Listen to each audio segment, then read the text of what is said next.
Protect your DNA. BioPQQ can promote formation of new mitochondria. Infowarsstore.com.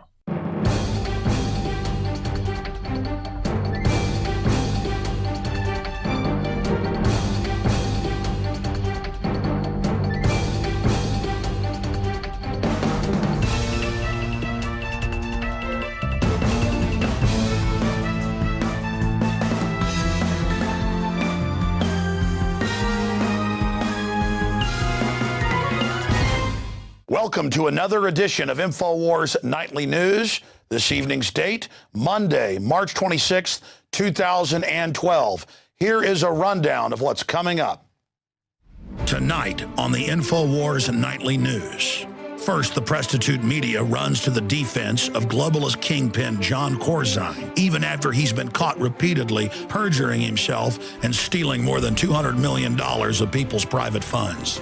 Next, we expose the secret behind the biggest blockbuster sci-fi film ever, The Hunger Games. Next up, Harvard scientists reverse the aging process in mice. Next, they say it's humans. And finally, Syrian girl joins us from an undisclosed location to break down the role of the U.S. and Israel in provoking unrest in Syria and staging terror attacks in the nation with Al-Qaeda. All that and a lot more tonight. It's Infowars Nightly News. Strap yourselves in.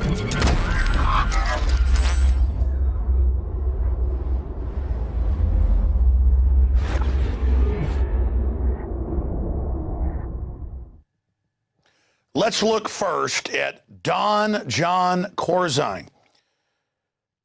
The media is running to his defense, saying, oh, he didn't mean to perjure himself to Congress. He didn't know that billions of dollars had been sent overseas. He didn't know that hundreds of millions of it was taken out of people's private accounts. Well, now it's coming out that they have the memos, they have the documents. Bloomberg, AP, Reuters, they're all reporting. They know that Mr. Corzine ordered, as CEO of MF Global, that those funds be transferred. And I want to go ahead and go to a couple clips that we've pulled out of the archives. The first video is of Terrence Duffy in Congress a few months ago saying that, yes, the CEO of MF Global did know about the transfers, something that Corzine had just denied the day before. Here's that clip. After receiving this information, CME remained at MF Global while MF Global attempted to identify funds that could be transferred into segregation to reduce or eliminate the discrepancy. A CME auditor also participated in a phone call with senior MF Global employees wherein one employee indicated that Mr. Corzine knew about the loans that had made for the customer segregated accounts. CME Group has provided this information names of these individuals to the Department of Justice and the CFTC who are investigating these matters. So the system is covering up for somebody that took farmers and ranchers and little old ladies' money that was in their own private accounts that they used to then invest in the futures trading system controlled by the Chicago Mercantile Exchange. This is even starting to blow me away, despite the fact I know how corrupt these folks are. Of course, he's the former head of Goldman Sachs, the major kingpin criminal group. Shifting gears now to the Criminal Justice Department, who refuses to go after John Corzine. Fast and Furious probe, chief suspect released more than once. Well, that's because it isn't a suspect. It's someone they were using as a conduit on record in federal court documents to ship the guns into Mexico. Manuel Celius Acosta, the chief suspect in the ATF's Fast and Furious investigation, who was caught but released at the U.S.-Mexico border in May of 2010, was also stopped and released 2 months earlier while in possession of a Colt .38 caliber pistol purchased illegally under the gun tracking operation. So you've got the police state that's set up to harass citizens, catching him over and over again, but it's a catch and release type situation. And one of the memos that came out last year show, as if we needed the memos to know this, it was all part of a plan to blame the Second Amendment and call for the ban of all semi-automatic rifles and handguns. That's about 72% of all guns out there in the name of stopping violence in Mexico. It was about blaming America and the Second Amendment for what these terrorists did. That's a false flag terror attack against our country if I've ever seen one. Now, here's an amazing story. You know, people want to talk about things that are in movies like Blade Runner as being science fiction, as being unbelievable, as being something that's crazy and can never actually happen. You know, in that movie, they have designer fish, designer lizards, designer birds, designer humans. For decades, they've had cloned humans. They just kill them at the embryonic level before they're born. That's been on record in the scientific publications, but not on the news. And for more than 15 years, I've seen major peer-reviewed published reports of rodents, other mammals, insects, worms, being able to live 5, 6, 7, 8 times their normal lifespan when they genetically manipulate and put these mice and rats on different diets. Well, finally, it's starting to get attention. Here's a report. Harvard scientists reverse the aging process in mice, now for humans. Harvard scientists were surprised that they saw a dramatic reversal, not just a slowing down, reversal of the aging in mice. Now they believe they might be able to regenerate human organs. Folks, you're being told about stuff that's decades old. The elite, Ray Kurzweil and others, say that's why they want global government. That's why they want to reduce the rest of us, because they're not going to let us have access to all these technologies. They're literally becoming gods, they believe. They are being given the fire of the gods from Prometheus. But of course, Prometheus in the Prometheus myth actually tried to empower all of humanity and was punished by the gods. So you guys are trying to behave more like the jealous gods of antiquity. You're not gods, you're humans, and you're going to destroy our planet in the process if you're not stopped. So there is that report. We'll be giving you more reports on that throughout the week. In fact, Thursday, we've got a big special report on this, tying it in to the Illuminati, Secret Society, Babylon, Mystery Religion schools, and the new film coming out, Prometheus, put out by Ridley Scott. So that's coming up Thursday. By the way, coming up later tonight, we're going to air the Billy Corgan interview that we did a week and a half ago, sitting at this table. And so that's coming up after the nightly news this evening. I should remind viewers out there of that. We're so blessed to even be here and be able to cover this information with you. All right, shifting gears into the latest media distraction and diversion. Trayvon Martin, I think that Zimmerman was wrong to follow him down the street, but the photos we're seeing of Trayvon when he's 12, well, he's 17 now, 6'3", Mr. Zimmerman reportedly 5'2", and there are witnesses in the police reports that say that Trayvon was on him, basically physically beating him. And now it's coming out that he was trying to take the gun from Mr. Zimmerman. So nobody is right in this situation. It's a tragedy, but undoubtedly, this is being used to push division in this country by the elite. They want us fighting with each other. Mike Adams of Natural News has done a great report on this. Let's talk about real threats. 100 Trayvons a day, why the real murder of blacks is carried out by pharmaceutical companies, vaccines, and cancer clinics.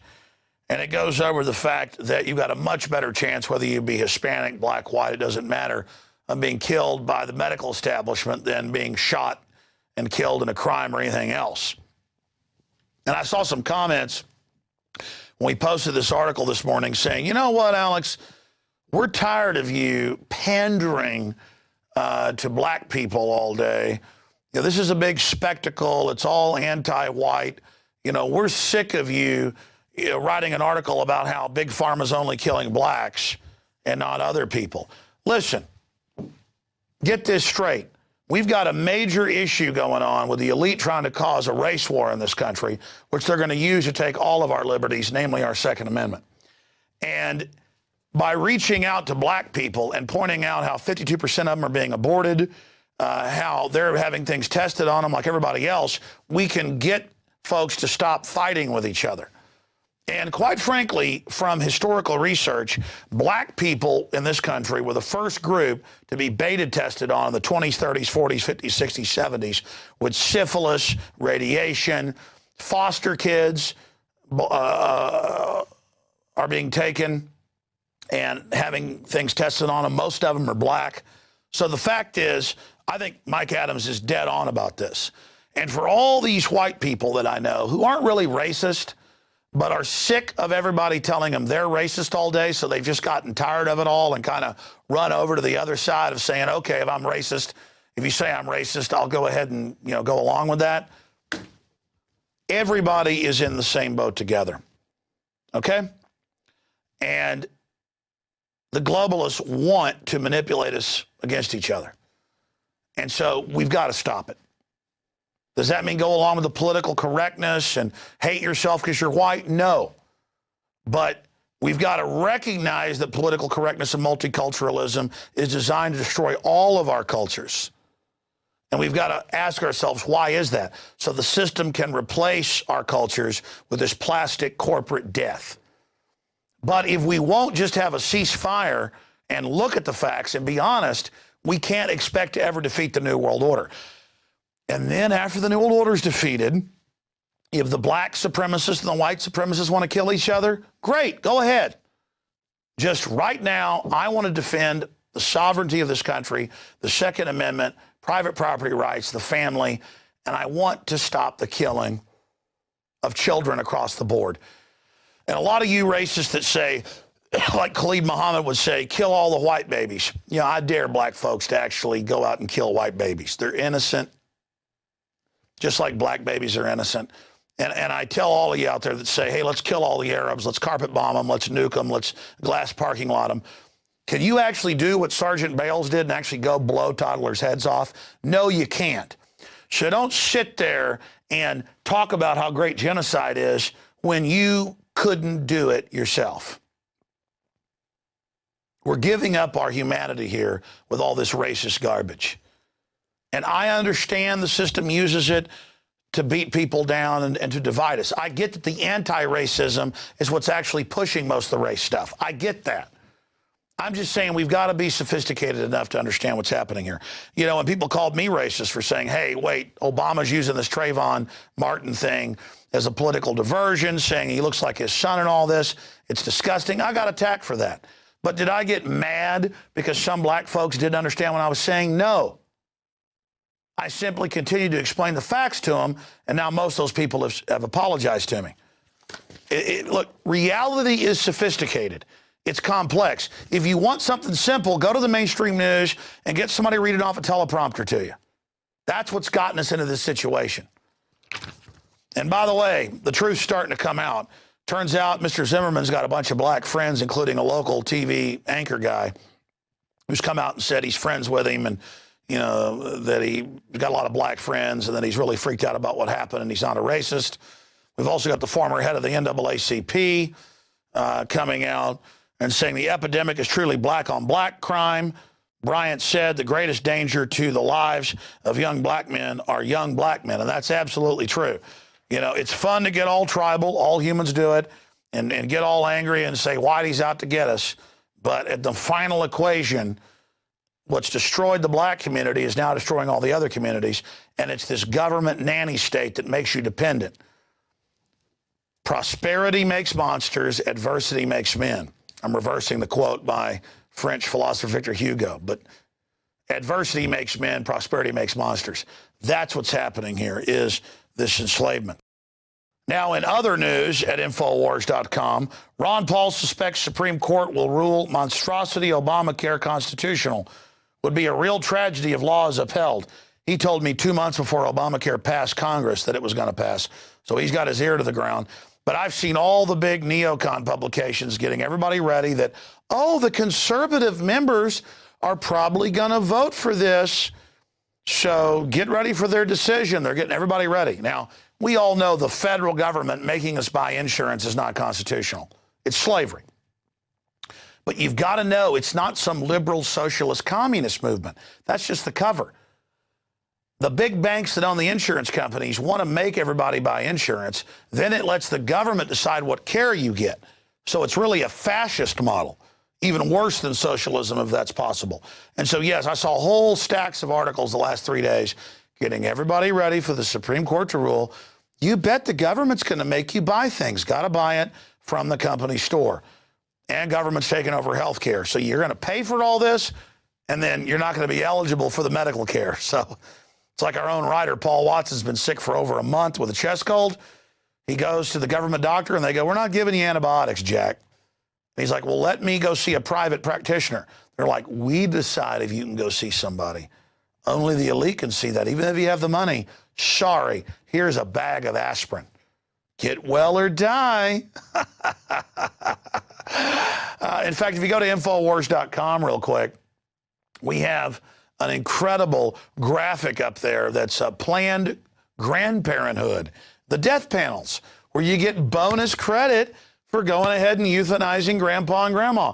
There it is. And this is actually what they're saying. They're saying in the bioethics journals, kill grandma, kill up to 3-year-old children that are healthy. This is when you get into a socialized system with fascists on top of it. They get everybody fighting over resources. And Bill Gates says to teachers at a meeting a few years ago, kill grandma and get 10 jobs. And the teachers clapped, "Murder! Kill him! Oh, look at grandpa. Oh, look, Junior's getting the money." Of course, he'll be killed later as well with his soft kill weapon. See, they got to get rid of health care because they're soft killing everybody with the cancer viruses because the government loves you so much. And a lot of members of the elite are going to be dying too. This is like just giving over to psychopathic systems. We're living in a science fiction movie, folks. We're living in a nightmare. Let's shift gears now to the next article. DHS raids home to seize deadly hair straighteners. I have this article right over here. It's at Infowars.com. But don't worry, the government's doing all this for our own safety. DHS raids home to seize deadly hair straighteners. That's even more ridiculous than when I've seen them raiding Amish with milk, or DHS involved going after lemonade stands.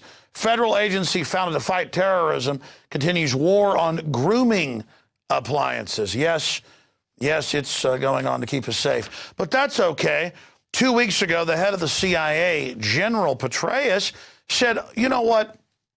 All of your new appliances, when you pay for them, have backdoor tech built in with data over power lines and wireless, your washing machine, your iPhone, to track you.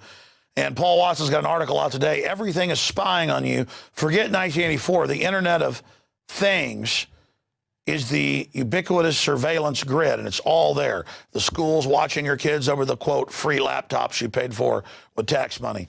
It's all there. It's all happening, and we've been proven right yet again.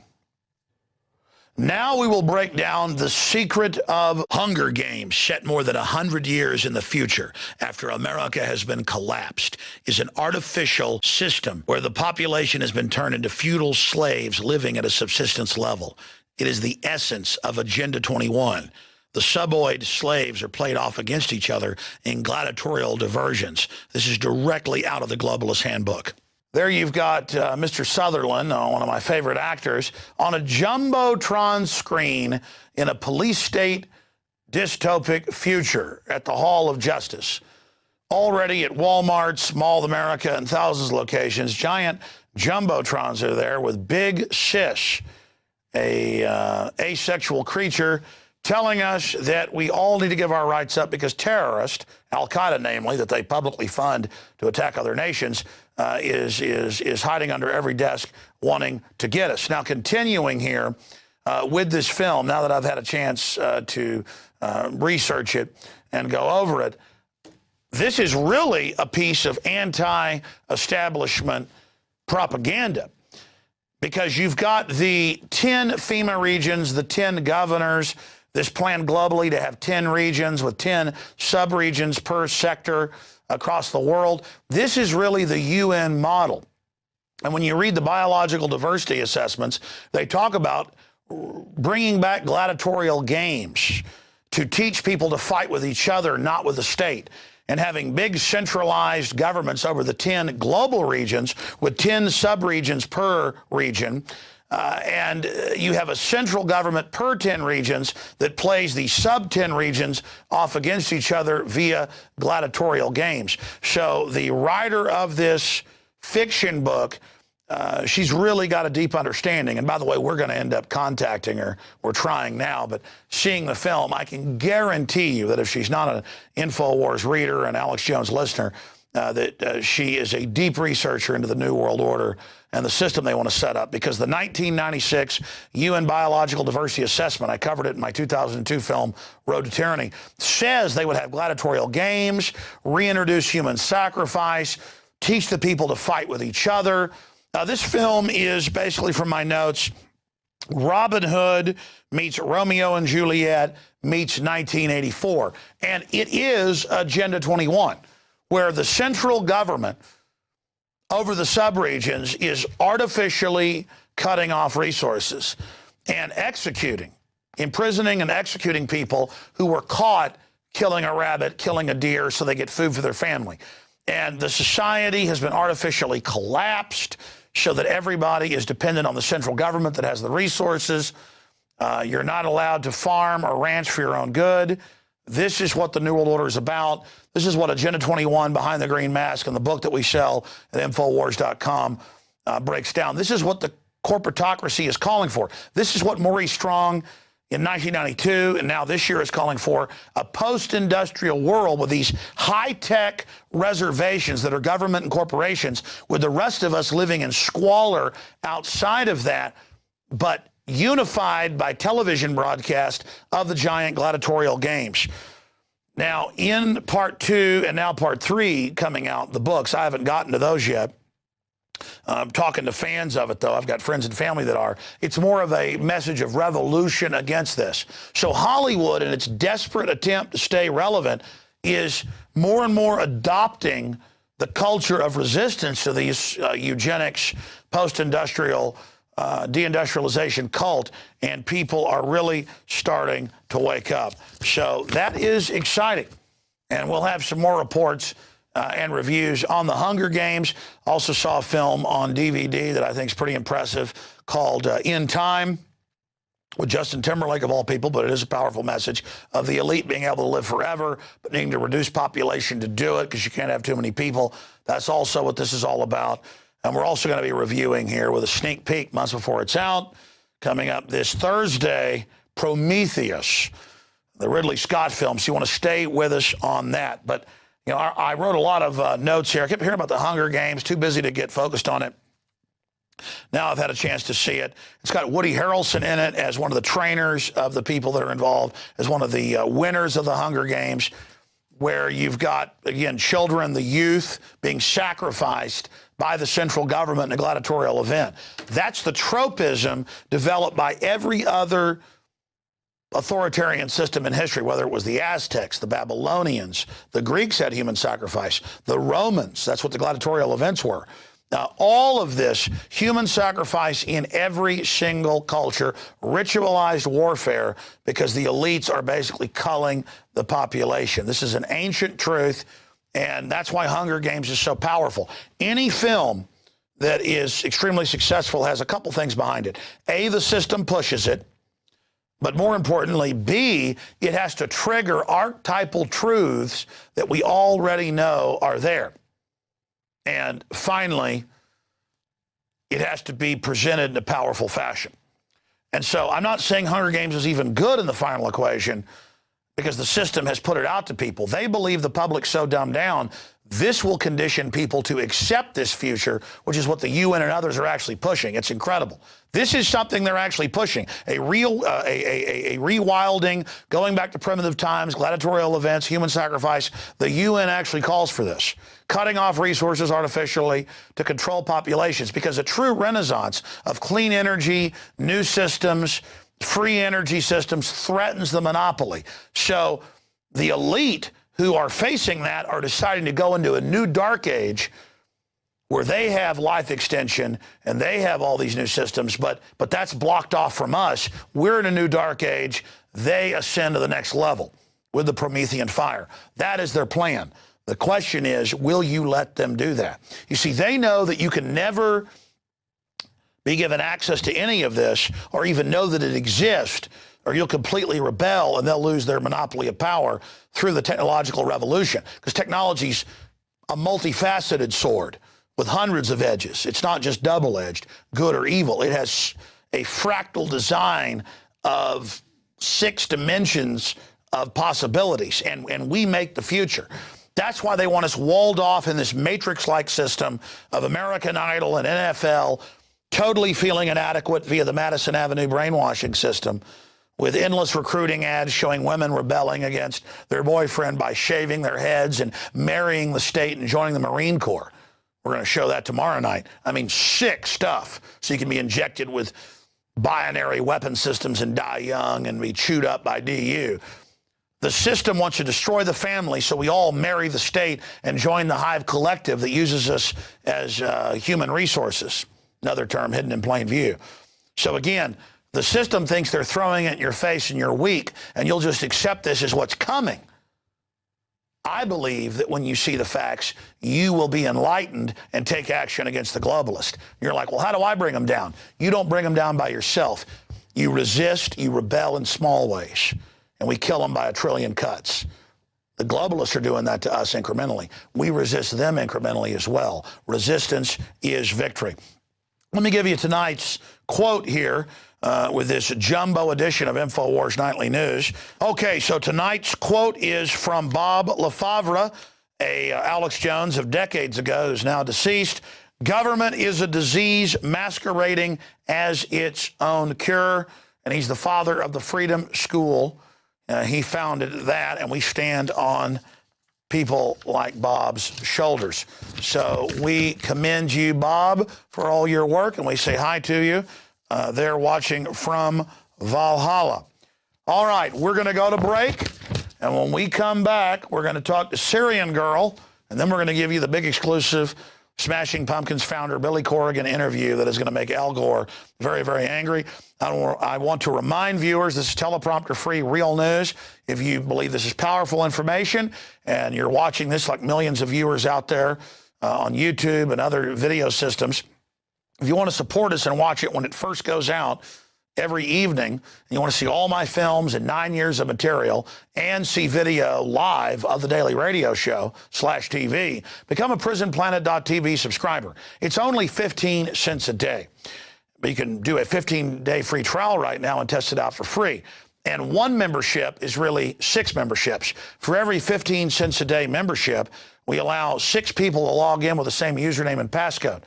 Just be sure it's a username and passcode you only use on PrisonPlanet.tv. Don't share it if it's on your bank account and stuff. But you create your own username and passcode, and you share it with up to 5 other people, and you can simultaneously be logged in. So that's 6 memberships for $5.95 a month, or roughly 15 cents a day. And it is your support of the InfoWar that has made all of this possible. We'll be right back with Syrian Girl.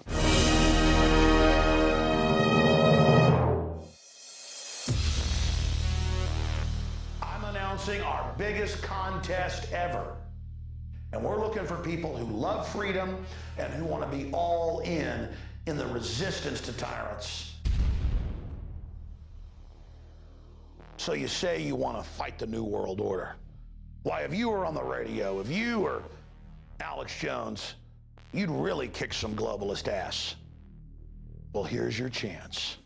We're hiring not 1, but 2 new reporters, whose reports are going to be on the radio, whose reports are going to be on the nightly news, who will even anchor the show. If you're ready, here's your chance to step into my shoes, and I hope you surpass what I've done. 2 winners, $10,000 in prizes, and a shot to be a reporter inside the Infowars.com command center. We're looking to hire 1 male reporter and 1 female reporter. And when you win $5,000. Your video gets seen by hundreds of thousands, if not millions of people on YouTube, and you get put into the very front of the running to be hired as a reporter / anchor right here in our operation. Do you have what it takes to be the next Info Warrior? The rules are posted below me here and at Infowars.com. This is a big deal. You know, the globalists are expanding their global empire, but at the same time, the people are waking up all over the world. We've expanded our operations in the last year. We've added the nightly news 5 nights a week. We're making more special reports. We're reaching 15 million people every week. In a year, I want that to be 30 million. This is your chance to join the team. I want to see what you can do. But a big hint is this. Can your news piece make the news? Does it get people's attention? Does it educate people? Does it open minds? That's more important than being beautiful or speaking with perfect eloquence as an orator. All of that is important. But we're looking for people that have that magic spark, that fire of liberty in their heart. Because I want you to join our team. I want to give you a launch pad so you can really take off and engage the globalist.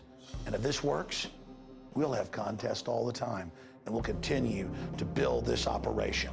I'm involved in a talent search, looking for people who have the fires of liberty burning in their hearts and their minds. You've got until April 30th to complete your news report, and then we'll announce the winners 1 week later. Are you going to join the info war?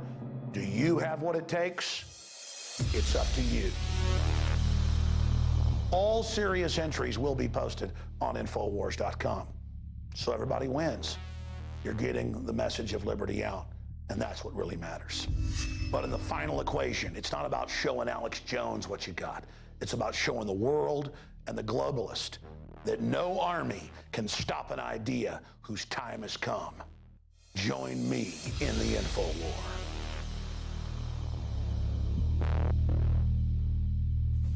So you say you want to fight the info war. You say you want to go head up against the New World Order. You can do a better job than Alex Jones? I know you can. And here's your chance to prove your mettle.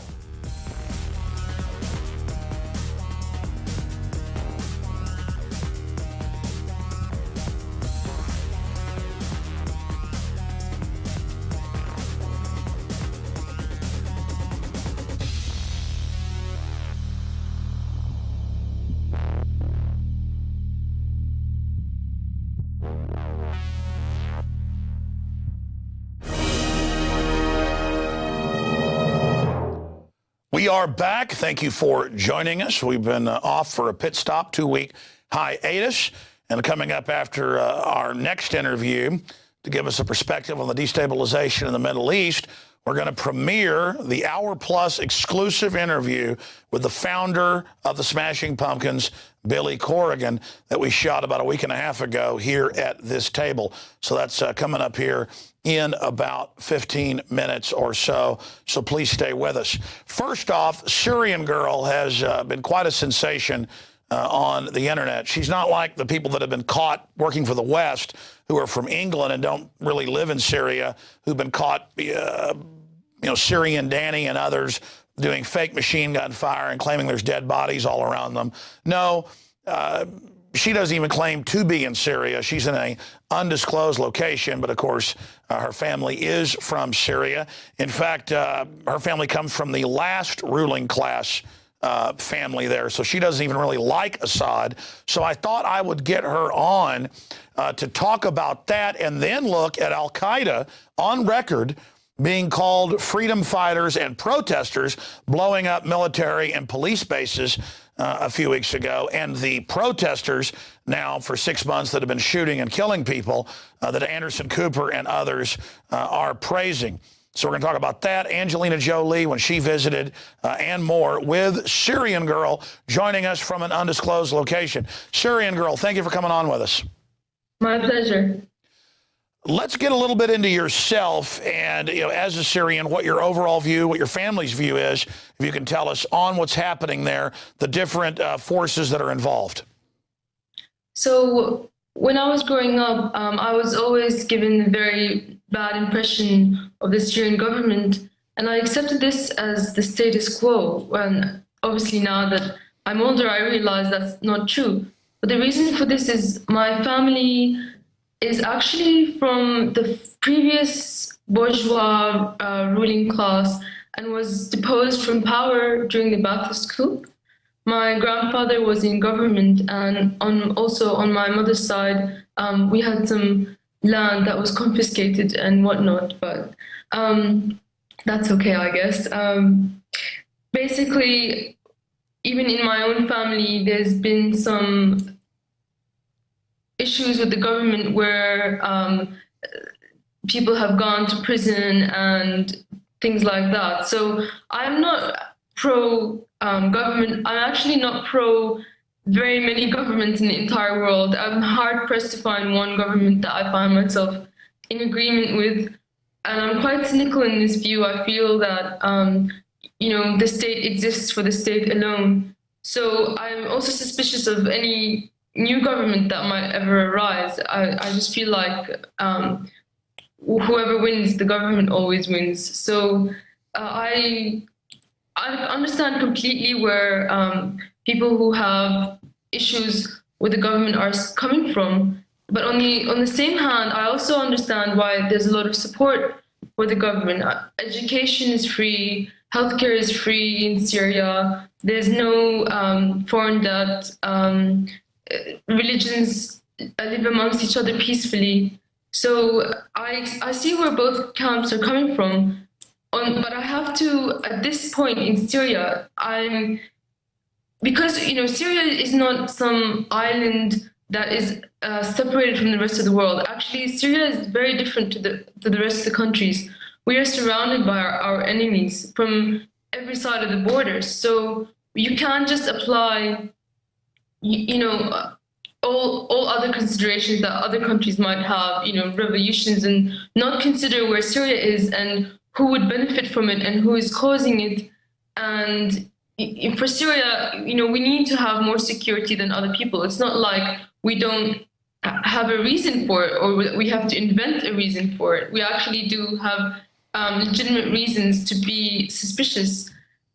So at this time, I just don't feel that, at any time, I don't feel that we should concern the world with our internal issues. Syria's internal issues is that Syria. So it's an issue of national sovereignty. But look, we know that whether it's Uganda or whether it's Libya or whether it's Iraq, you can say these are bad leaders or good leaders. I mean, overall, obviously, I don't like big government authoritarian systems, so they're bad. But the West wants to come in and destabilize and wreck it and then put al-Qaeda in charge. And so when you've got those two choices there, it's obvious. The West says they want to bring freedom to these places, but they don't do that. And of course, you were on my show a month ago talking about it being al-Qaeda. That's in our news. It's being funded by the West. The same groups they used to topple Gaddafi, now engaged in black genocide there. That's in the news, but a minor footnote. What about a few weeks ago, these giant blasts blowing up police headquarters, intelligence headquarters, and our media basically called it a protest. So, the sweet little protesters are blowing up buildings, and this has been going on now for more than 6 months. I mean, it's just so ridiculous to watch Anderson Cooper all breathless, hyperventilating up there about how he wants to, and of course, these fake reporters they've had that have been caught lying. What do you think of that?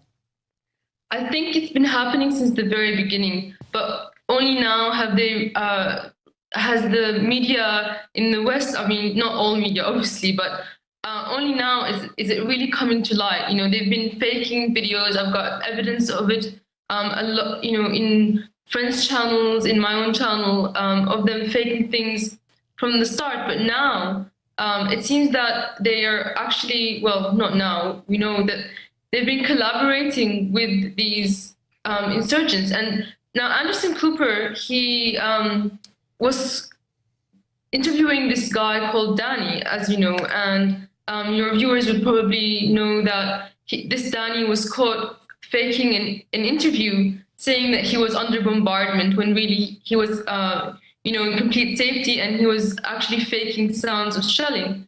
And now Anderson Cooper tried to distance himself from Danny and saying, poor CNN, it hasn't been allowed into Syria, and hence it has to rely on these dubious sources.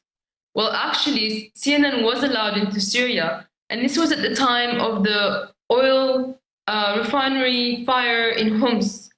And there was a video that was found that was set up by these insurgents facing the direction of the oil refinery fire 16 hours previous to the actual explosion that blew it up.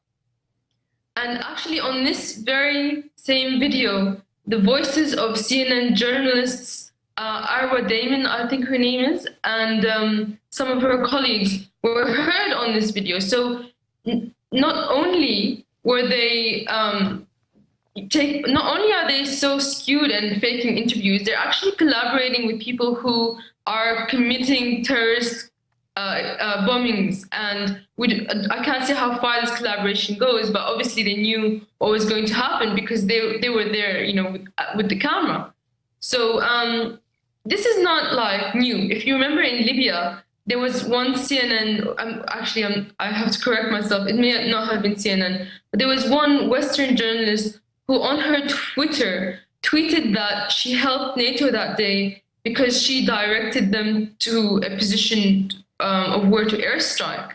So we're not really dealing with independent media here. We're dealing with enemy media. And some of these so-called media are spies. I know that in Syria, in the same team that Arwa Damon was with, we had former SAS agents. So these guys are, I think it's the Syrian government is actually right in being suspicious of the foreign media. And I'm actually, you know, given their history of supporting militarily the invasions and whatnot, that they should be suspicious of the Western media. Sure, and just to be clear here, the United States has been hijacked by these big mega banks on record.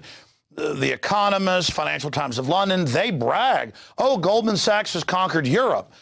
So it's not like my country and even Israel or Australia or England want to attack Syria. No, it's just our name on it. The big mega oligarch banks are using our countries in NATO to go after your nation and selling us that it's humanitarian because, you know, Saddam threw babies out of incubators. Turns out that wasn't true, or Saddam has WMDs, or Gaddafi's got rape gangs out fueled by Viagra. None of that was true. Anderson Cooper has them all on with classic bestial war propaganda. But Anderson Cooper is not an American. You know, Anderson Cooper is a globalist operative. So I want to be clear.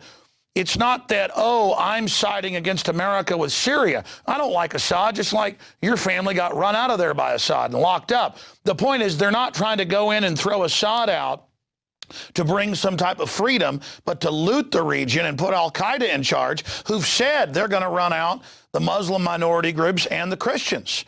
So, I mean, they're going to put al-Qaeda in there. That's on record to wreck the place when it's an industrialized civilization. And it's the same thing with Iran. And it's Saudi Arabia, that corrupt, not the people of Saudi Arabia, but that a corrupt elite who is backed by the British Empire doing all of this. Israel's involved, not the Israeli people. 70+% don't want to attack Iran and Israel. But our media acts like Americans are traitors if we don't want to attack Iran. Well, the majority of Israelis don't. This is madness by the ruling class that wants all these wars and is overthrowing all these countries by proxy to loot them. Do you agree with those statements, or is there any tidbits you want to add to? You disagree? I absolutely agree with the majority. I might add a few tidbits.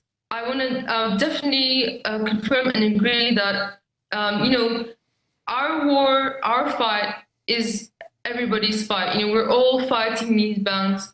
We're all fighting this ruling elite that happens to be crazy, because we can see that they're crazy by the fact that they follow some strange religions and seem to want to put symbolism everywhere in the crimes that they commit.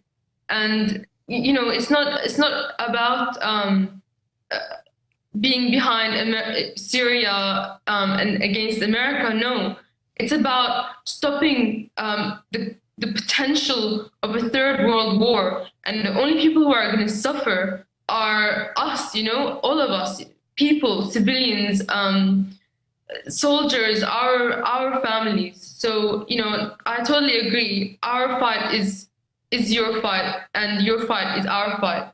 So I want to put out also with Israel, you know, I have no hatred towards any different people. And for me, the perfect solution would be to go back to the way things were, where Jews and Muslims and Christians were living in the old cities and in Syria, and we had no problem whatsoever. And for me, a one-state solution would be ideal, but that's a very, very long story, and I don't want to get into that. But with Assad in specifically, and you also mentioned Saddam Hussein, they always tried to create a caricature of like this evil boogeyman, and Osama bin Laden, Hitler, and so forth, as the film Conning 2012 did, Conning, another one. But with Assad, it's a little bit, it doesn't quite mesh very well, because even though the government of Syria might be very hard, Bashar Assad himself is actually quite soft. He never actually intended to become president. He was an ophthalmologist. They don't even deny that he was trying to reform. The bureaucracy has been blocking him, correct? No, I don't think so. Well, actually, before pre-2008, they had him coming to France. They had him, they were premium and trying to buy him away from Iran, basically, in so many words. And a part of that was, I guess, Angelina Jolie coming to Syria, and all these articles coming out like, oh, these dictators are actually very mild, blah, blah, blah. But at the end of the day, there was no way that Syria or even Bashar was going to side with our enemies, these, owned governments in Europe against our ally Iran. So from that point on, they realized, well, that there's only so far that these reforms go. He's not going to introduce a central bank, etc. So I guess from that day on, he was enemy number one. Well, before we went live here in the interview, you said that you wanted to bring up Angelina Jolie and the points I'd made about her. What's your view on what she's doing, calling for the invasion of Libya? She's got to feel good about the black genocide there and the 40,000+ dead. She's calling for the invasion of your country and the humanitarian bombing and the al-Qaeda attacks that she says are peaceful and loving. Obama's saying he'll launch wars without congressional approval now that he takes orders from NATO and the UN. What do you think of her in Coney 2012? Just all of it. The repackaging war now as loving and liberal, and you're a traitor if you're not for destroying countries. Well, they've always said war is peace, haven't they? So with Angelina Jolie, I was in Syria when she was there, and I should have been more suspicious when she was there. At the time, I actually didn't realize what she was. I thought, she's just some actress. So I was like vaguely interested. Oh, this might be good for tourism, But then I heard at that time that this might have been just a rumor, but that she was thinking about adopting a Syrian child. And actually, I remember feeling such rage at this thought, because it's kind of a humiliation, I think. I now realize how other countries might feel. No, it's like war loot. It's like war booty. And as long as they've taken one of your children, then it's okay to carpet bomb you and overrun you with al-Qaeda. So it's all like, look, I have a child I'm loving. It's a totally sick joke with her. In fact, we found she likes to adopt a child from any place she's later going to call for their destruction. So it's like a cute little joke.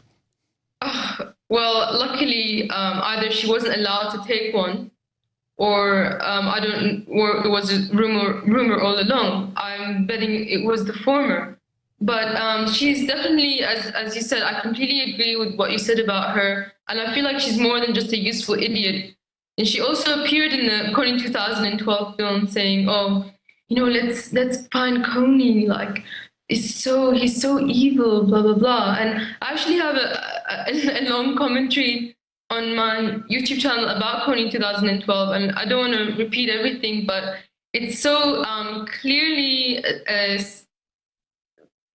very, very powerful piece of propaganda, but so clearly a psychological operation to try to get war to happen in Uganda. So I actually feel that it kind of imploded. It's very strange, there was this huge fanfare, and now it's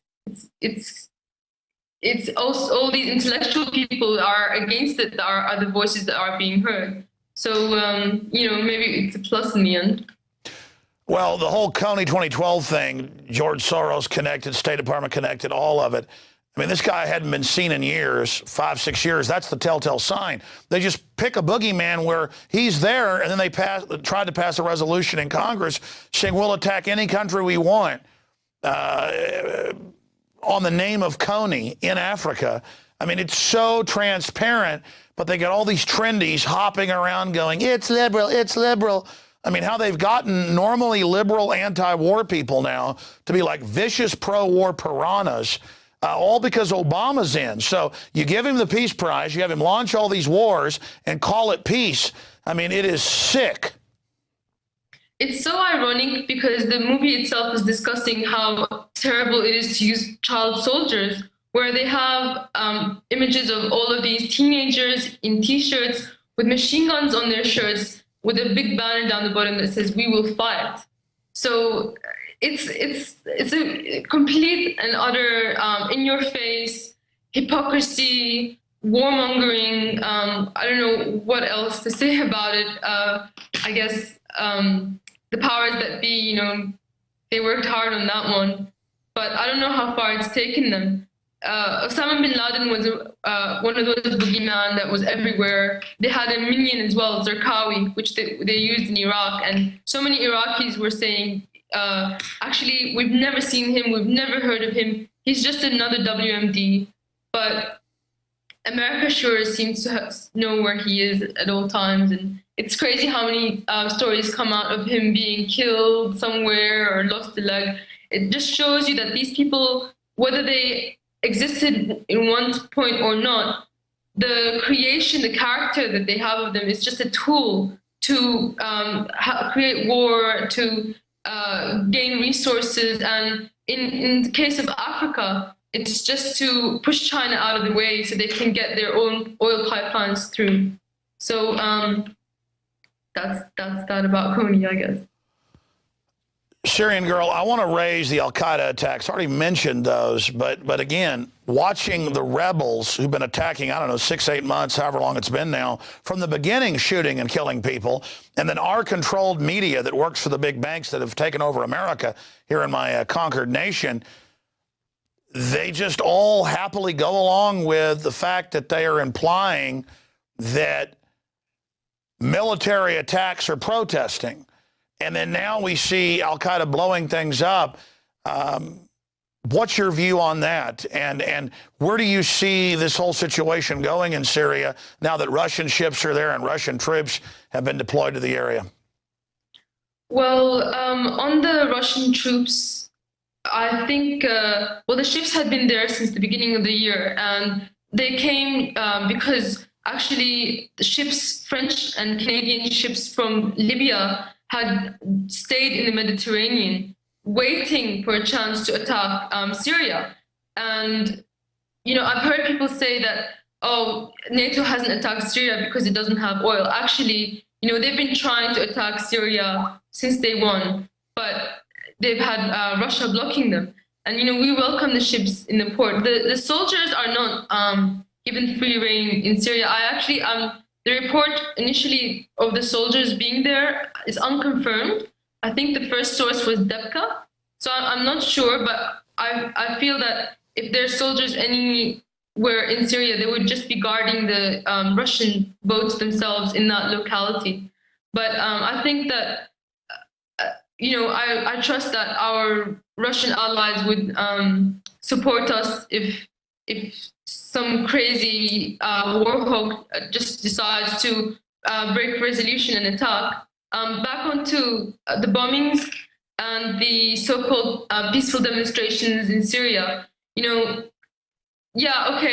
I think there's been death squads in Syria doing what they've done in South America. If you've ever seen the film with the Venezuelan President Chavez, the revolution will not be televised. You'll see that actually these outside forces were shooting at both protesters and police tried to instigate something, and the protesters were anti-Chavez protesters. So this is a formula that's been used over and over and over again. And there are death squads in Syria, and there's snipers firing at people buying bread on the street, just randomly at people, mortar fire coming from nowhere, bombings. And yet we're supposed to believe this narrative that only the government is just out killing everybody randomly for no reason whatsoever, and it's really evil, including protesters and that are peaceful and civilians. In reality, the protesters were very, very quickly armed from the start. Very, very within a very short period of time, we saw peaceful protesters and then armed insurgency. So. Well, that's how the Soviets during the Cold War would do it a lot. They would come in the next country they wanted to invade, and they would exploit the country they'd already taken over to send in rebels. They would call them protesters, have them rise up, and then have them invade, and then call for the Soviets to roll in backing them. And the Soviets would say, oh, we're backing a freedom revolution. So this whole proxy war thing is so criminal. And again, you could say what you want of the eye doctor, Assad, and the fact that the government of England then hacked their emails and released them. And I noticed Infowars.com was in there. I saw that in the Sydney Morning Herald, that I guess it's Assad's father-in-law was like, here, Infowars seems to have it broken down. Look at this. So it shows that the Syrian government's probably not that sophisticated if they're having to figure out what's going on, partially from Infowars.com. But I just don't want to see the al-Qaeda flag, even though I'm supposed to love al-Qaeda as an American because Obama says so. I don't want to see al-Qaeda, I know I'm unpatriotic, taking over your country. Thanks, we appreciate that. But we're not going to allow that to happen. That's what they want in the end. I have videos of these, parts of these insurgent forces, and by and large, they have the same kind of Salafist Wahhabi ideology as Al-Qaeda. So I have videos of them holding up the Al-Qaeda flag on multiple occasions. So it's not really anything to be denied. And actually, half of them, maybe not half, I can't really say percentages and whatnot, I don't have statistics, but a large portion of them are actually from outside of Syria. And even the Western media has reported this. Oh, yeah, no. In Libya, once they'd killed Gaddafi, they were holding up signs saying, Syria, here we come. Damascus, here we come. I mean, it's clear. And they met up in Turkey talking about how they were going to come there. And Turkey and Jordan are where these people are trained. And there's actually images of either mercenaries or special forces, Westerners with a British flag on their side and very expensive Kevlar and American weapons. We have images of them training these people in how to create bombs. So, yeah, you mentioned George Soros and his, humanitarian NGOs. Well, there's actually NGOs out there, and they have websites, and Syria has captured shipments of their stuff to these insurgents, and they include walkie-talkies, and they've captured so many shipments of weapons, including Israeli weapons. So in the media, you hear things like, oh, the U.S. is discussing whether or not it will arm the insurgency. Actually, it's been armed since the beginning. Well, that's right. They admit in Jordan, this is even been in the BBC and even Associated Press, there's U.S. troops right on the border at these camps arming them and then spilling them in. And then little CIA Anderson Cooper, who admits he's CIA, gets up and goes, I'm liberal. Oh, help everybody. Oh, help them. I mean, it's so... People think if somebody has a limp wrist that war is suddenly trendy.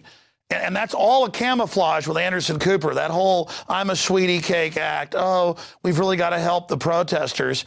I mean, it is so sick. Well, Syrian Girl, we've put your Twitter up on screen if folks want to contact you. From what I've seen, though, it looks like the tide is starting to turn against this Western-backed al-Qaeda revolution, and that things are really starting to reverse.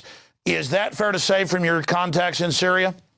I definitely agree. I'm still cautious of what might be put against Syria next. I feel like they want to start creating a civil war. So, the way that they create a civil war is they continuously bomb one side and then the other until even, one person is idiotic enough to think, oh, actually, I was bombed by the other side. And that's all it takes to turn a fake civil war into a real civil war. So I feel this is their next step in Syria. This is what they're going to try to do. But I feel, we're not going to go for it. We've already, Syria's already basically defeated the insurgency, the FSA. It's just these cells of, bomb makers that it now has to. Well, that's like 6 years ago. It was even in the British news. They caught SAS dressed up like Wahhabists driving around shooting Shiites and Shiite police, trying to get a civil war going in Basra. It's full spectrum dominance. If you're going to be somewhere, you've got to be able to say there's the war. And so the bankers fund the terrorists and fund the insurrection as a pretext to be there. And now they've said they're going to start bombing Damascus, and then the government's got to clamp down to stop that. And then they can say, oh, look, the government's authoritarian. This is pure manipulation. We'll continue to track it and watch it from here. Be safe. Syrian Girl, thank you so much for spending time with us. If I may make one last sentence, sure. I just want to say that there's a lot of talk in Syria that the emails, the so-called Assad emails, are not really his, and the names even on the email are not true. I just wanted to just say that, because otherwise I'll regret not saying it. Oh, that's probably the case. That's probably the case. They probably put Infowars in there to, go after us. I know they've done similar things to us in the past. Who knows? I just saw that in the City Morning Herald. I don't know if you saw it a few weeks ago, and it was like, Infowars.com and the emails. It wouldn't be the first time the establishment's done stuff like that. Well, listen, thank you so much for spending time with us. Thank you so much for having me. Thank you. Well, I was only going to go for about 15 minutes, but wow. Amazing in-depth interview, not sound bites there, with the lady that goes for safety by Syrian Girl. And she comes from one of the former ruling class families who didn't actually like Assad's father. So there you go. But they don't want to see their country bombed, and with all those love bombs that Obama likes to drop that Hillary's calling for, carpet bombing the country to protect the protesters, the Al-Qaeda. And again, if you don't like the fact that I don't like Al-Qaeda, I don't care. I'm not for Al-Qaeda. And I know nowadays in America that's seen as extremist, that's seen as bad. I don't want to ship guns to the Mexican drug lords like the White House does. I don't want to fund Al-Qaeda. I just want freedom. I'm not for cancer viruses and the vaccines. I'm a bad guy. I'm an extremist. I want freedom. I don't want to devalue the dollar. I'm a bad guy again. Another bad guy is Billy Corgan, founder of the Smashing Pumpkins. He's probably even more prolific when it comes to the fact he's one of the greatest living songwriters. So many of the big hits you hear, Billy Corgan wrote. And a great political mind. I found out a few years ago from Eric Mancow Muller, who he's friends with, that Billy's a listener. And then I learned he was coming to South by Southwest and that we ought to talk to each other through Mancow, and hooked up with him 2 different nights with him and his girlfriend, and really got a chance to get to know him. Amazing person, and a very impressive interview, as you're about to see. Certainly a newsmaker. So all you PrisonPlanet.tv viewers, be sure and get this out to everybody you know. And Lord willing, as it's always up to God, we'll see you back on the radio tomorrow, 11 a.m. Central, 12 noon Eastern, and then back tomorrow night. I'll be here, Infowars Nightly News. We've had our pit stop, and we've got our contest for 2 new reporters running. You've got a month until April 30th to get that in, and check all that out at Infowars.com as well. The video's up on our YouTube channel. That's it for the Infowars Nightly News. I give you now the special report. Billy Corgan in studio, over an hour-long interview.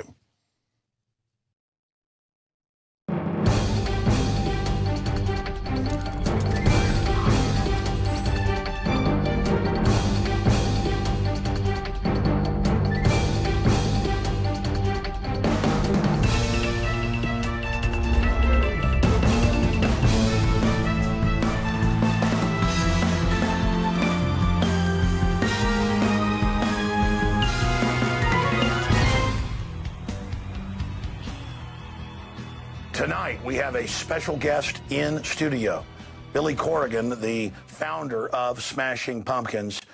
is in studio with us to talk about the media, music, what's happening right now, and what he sees in the future. Billy, great to have you in studio with us. Thank you, Alex. Happy to be here. Wow, you're here for South by Southwest. How are you liking it? It's a little crazy, as you know, as an Austin person. It's all of a sudden all the beard people showed up. The trendies, as you call them, right? Lots of trendies showed up with beards and white vans. I did notice that, and like pastel pinks and greens, Yeah. prancing. I didn't see that, but I did see a lot of people like this with the cell phones, you know. So. Oh, and they walk out in front of traffic? Yeah. Well, it's good to have you here. Tell us about the speech you were here giving, and you had a little run-in with Al Gore. I did. Well, technically speaking, I made the former vice president, wait for me, which was pretty funny. It's a little payback for something from the past. Yeah, I was here, conference, social media, and how it's changing the business models. In essence, it's essentially revolutionizing the business models because the consumer's, in essence, talking back. And so it's about where the music industry has sort of gotten it wrong in the last 10 years. When you know, with the rise of Napster, the music business kind of covered their ears and thought it was all going to go away. And it's really hollowed out the music business in many ways. And so there is a movement there that needs to be headed. I'm not saying I'm the head of it, but I'm part of a core group of artists that wants to come back to where artistic expression and integrity is sort of at the core of the music business. It was a good business model for a long time. There were a lot of flaws, but essentially a lot of great work was created. And now you talk to most people, particularly 20-year-olds, they're just not very connected to their music because the corporate aspect of it and the message behind it has really alienated a lot of people, and they've turned to other things. They turned to video games. But you know, music no longer has that sort of special place in the culture. It has, you know, seemed to lose that real rebel quality that you saw across the board in music just 20 years ago. We were talking about that at dinner last night. How did that happen?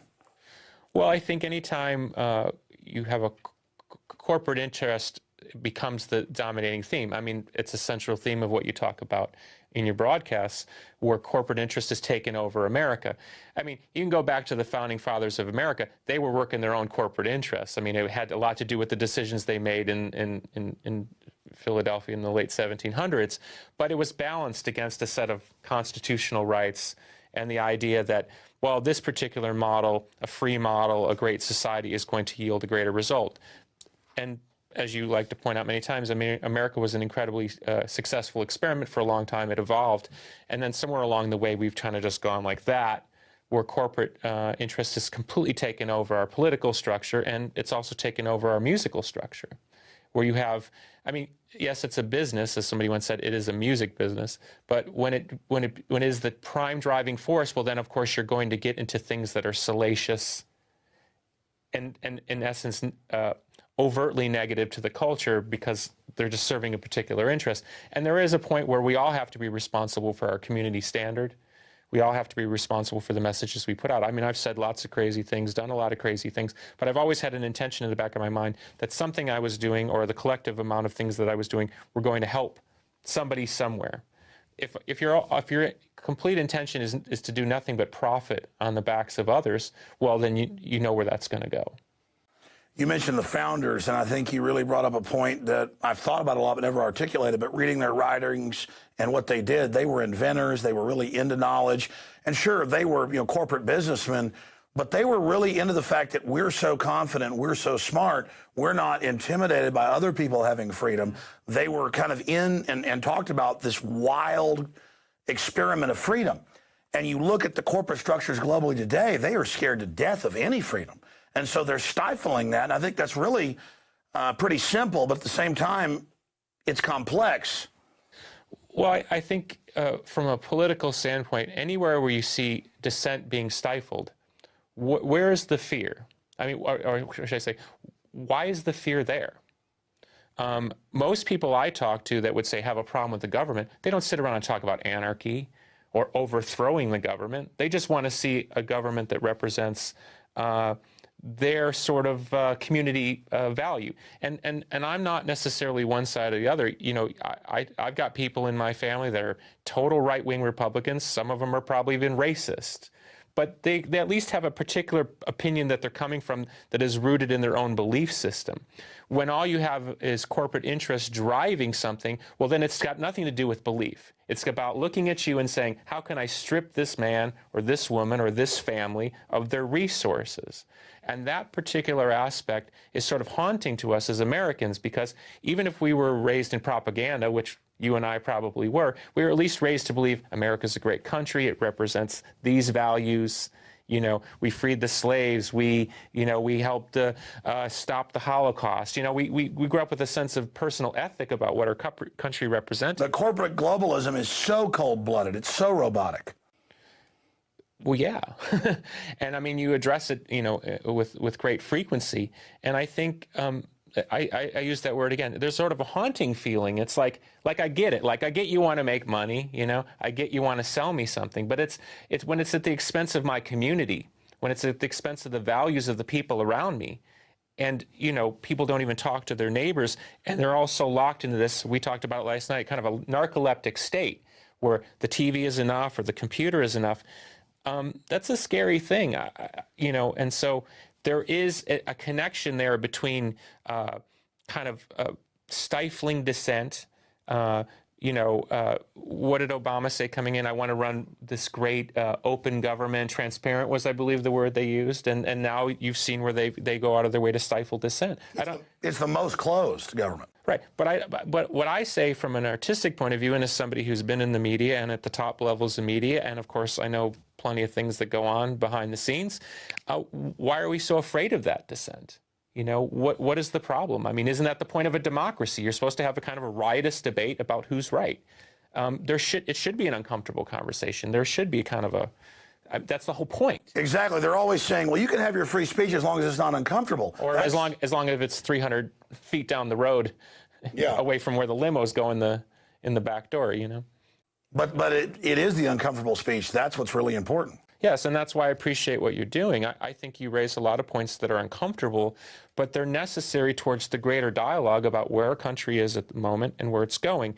And of course, as alternative media, which, you know, you're a pioneer in, as it reveals a different narrative than we've been sold, there's an awareness and awakening that goes on, because you start looking at history and go, okay, wait a second, that thing I was told about this, maybe that's not so true. And then you start looking at things from a different point of evaluation. I think the biggest mistake we all make is trying to find a form of absolutism. There is no one truth. There is no one definitive black and white answer. It is always going to be sort of shades of gray.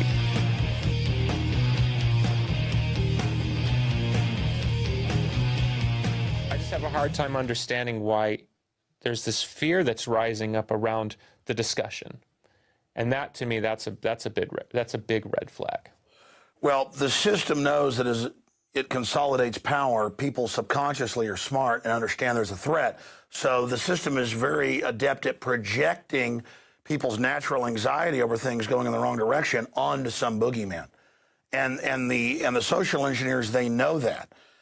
We talked a lot when we went to dinner last night, Billy, about media tricks or trying to keep people in the box. And, you know, when you were speaking about it, you know, all these data points were coming to my mind. You were absolutely on target with how they're trying to control reality. Speak to that. Well, I can use my own example. You know, I'm essentially lower middle class. You know, no one from my family went to college. I obviously have some gifts that are valuable. The minute I entered into a bigger, wider swath of media, I was sort of categorized. And when I resisted the categorization, I was demonized. You know, now somebody would say, well, that's just rock and roll. But having been in that game for 20 years, there's this overt pressure to put yourself in that particular narrative. And if you won't, you will be sort of labeled and tagged. And it's fascinating for me now to go back and read articles about myself from 18 years ago where I'm sort of being put into categories and labeled a certain way. And then it's that weird thing of, it's like Kafka. You know, you're accused of a crime, you don't know what you did that was so wrong, and then you spend the rest of your life defending it. And so I'm very keen to watch how other people are demonized media entry points. When somebody rises up with a grand new idea, the way it's either co-opted, like, let's assume, for the sake of argument, that the Occupy movement started as an organic expression of somebody, somebody said, let's do this. 10 people, 4 people. You saw right away where it was co-opted. You know what I mean? Or other media forces tried to disclaim it and distance. And those are the ways that the media sort of tries to take things that they can't control and put it in a box. And then they start to write the articles. What does this mean? Bloomberg comes out and says, Occupy New York is bad for business. So the common person says, oh, that's hurting us. Well, in the greater expression of freedom, maybe it's a good thing that we're having this dissent. Maybe the small downside of blocking traffic or something in the greater whole is a necessity. Exactly. I mean, if America, 5% of the world population, developed half the wealth because it had more freedom than anybody else, not that we were perfect, then how is it bad that people are exercising their liberty? Even if they don't have all the answers, at least they're trying to get involved. So the real question is, why is Bloomberg demonizing it? Or the way Homeland Security coordinated to try to take down everybody's protests, I think those are all a really big red flag. Why are they so scared of people even exercising their First Amendment? That's a really that's a question I don't have the answer for. I think it's one of those things where you can only look at the reaction to gauge that there must be really something vital going on, or there wouldn't have been such a violent reaction against the Occupy movement if what the Occupy movement was representing as a whole wasn't threatening to somebody. And that's why they try to sort of categorize it down into boxes. It's bad for business. It could lead to violence. It hasn't yet, but it might. This kind of implied nuance. Yet, it was mostly just a bunch of people in tents, And I particularly didn't agree with all of the Occupy message. I'm not here to wave the flag for it. I think there's certain aspects of troubling aspects about it, particularly the idea of wealth distribution. In my particular instance, I came from a family that didn't have anything. Everything I've earned in life, I made myself with songs that I wrote. So when somebody starts talking about how I've got to give to somebody that didn't do that, well, that's a deeper conversation. It doesn't mean I don't have a social concern. It doesn't mean I don't want to contribute to charities. It doesn't mean I don't want to help my fellow man. But if you look at Austin, where I live, all these young kids of middle class or wealthy, they don't appreciate anything on average because it was all given to them. And again, America's not been perfect, but it's been better than most other systems because it was an avenue that allowed your natural gifts to be expressed. Whereas in an old world model, it was completely shut down by the elite. And that's what I found, is that you have these crony capitalists who are really anti-free market, anti-libertarian ideas, and they basically are trying to get a big government system so that they have government power to shut down their competition. I think it's a really valid point. I can only speak from my perspective as an artist because, there's different terms that you can use. Outlier is one of them.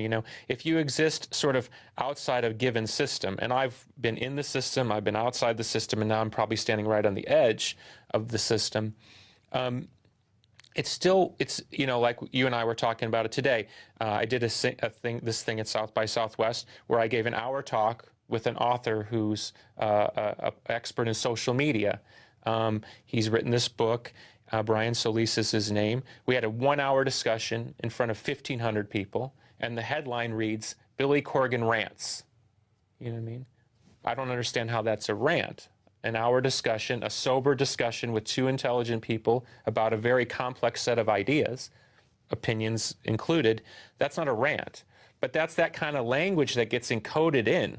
Don't be too smart. Don't step outside. Don't stand for anything. And I think what I really see with young people now is they're responding to passion. And so us as people getting a little older in life, we have to help direct that passion. And what I love, for me, when you really hit the right target is when you talk about liberty and what liberty really means, the responsibility of liberty, the responsibility of freedom. It's not just this utopian anarchy. We have a responsibility to each other. What is that responsibility? Well, that should be an open debate. What is your responsibility as a man, as a parent, as a citizen of Texas, to your community, to the people who work here in your business? What is your responsibility? You have to address all those things. You have to openly debate them within your own mind, and then you're enough of a humanitarian or an insane person or whatever. You want to take those ideas into the marketplace to be bandied about. That's a good thing. That's not a bad thing.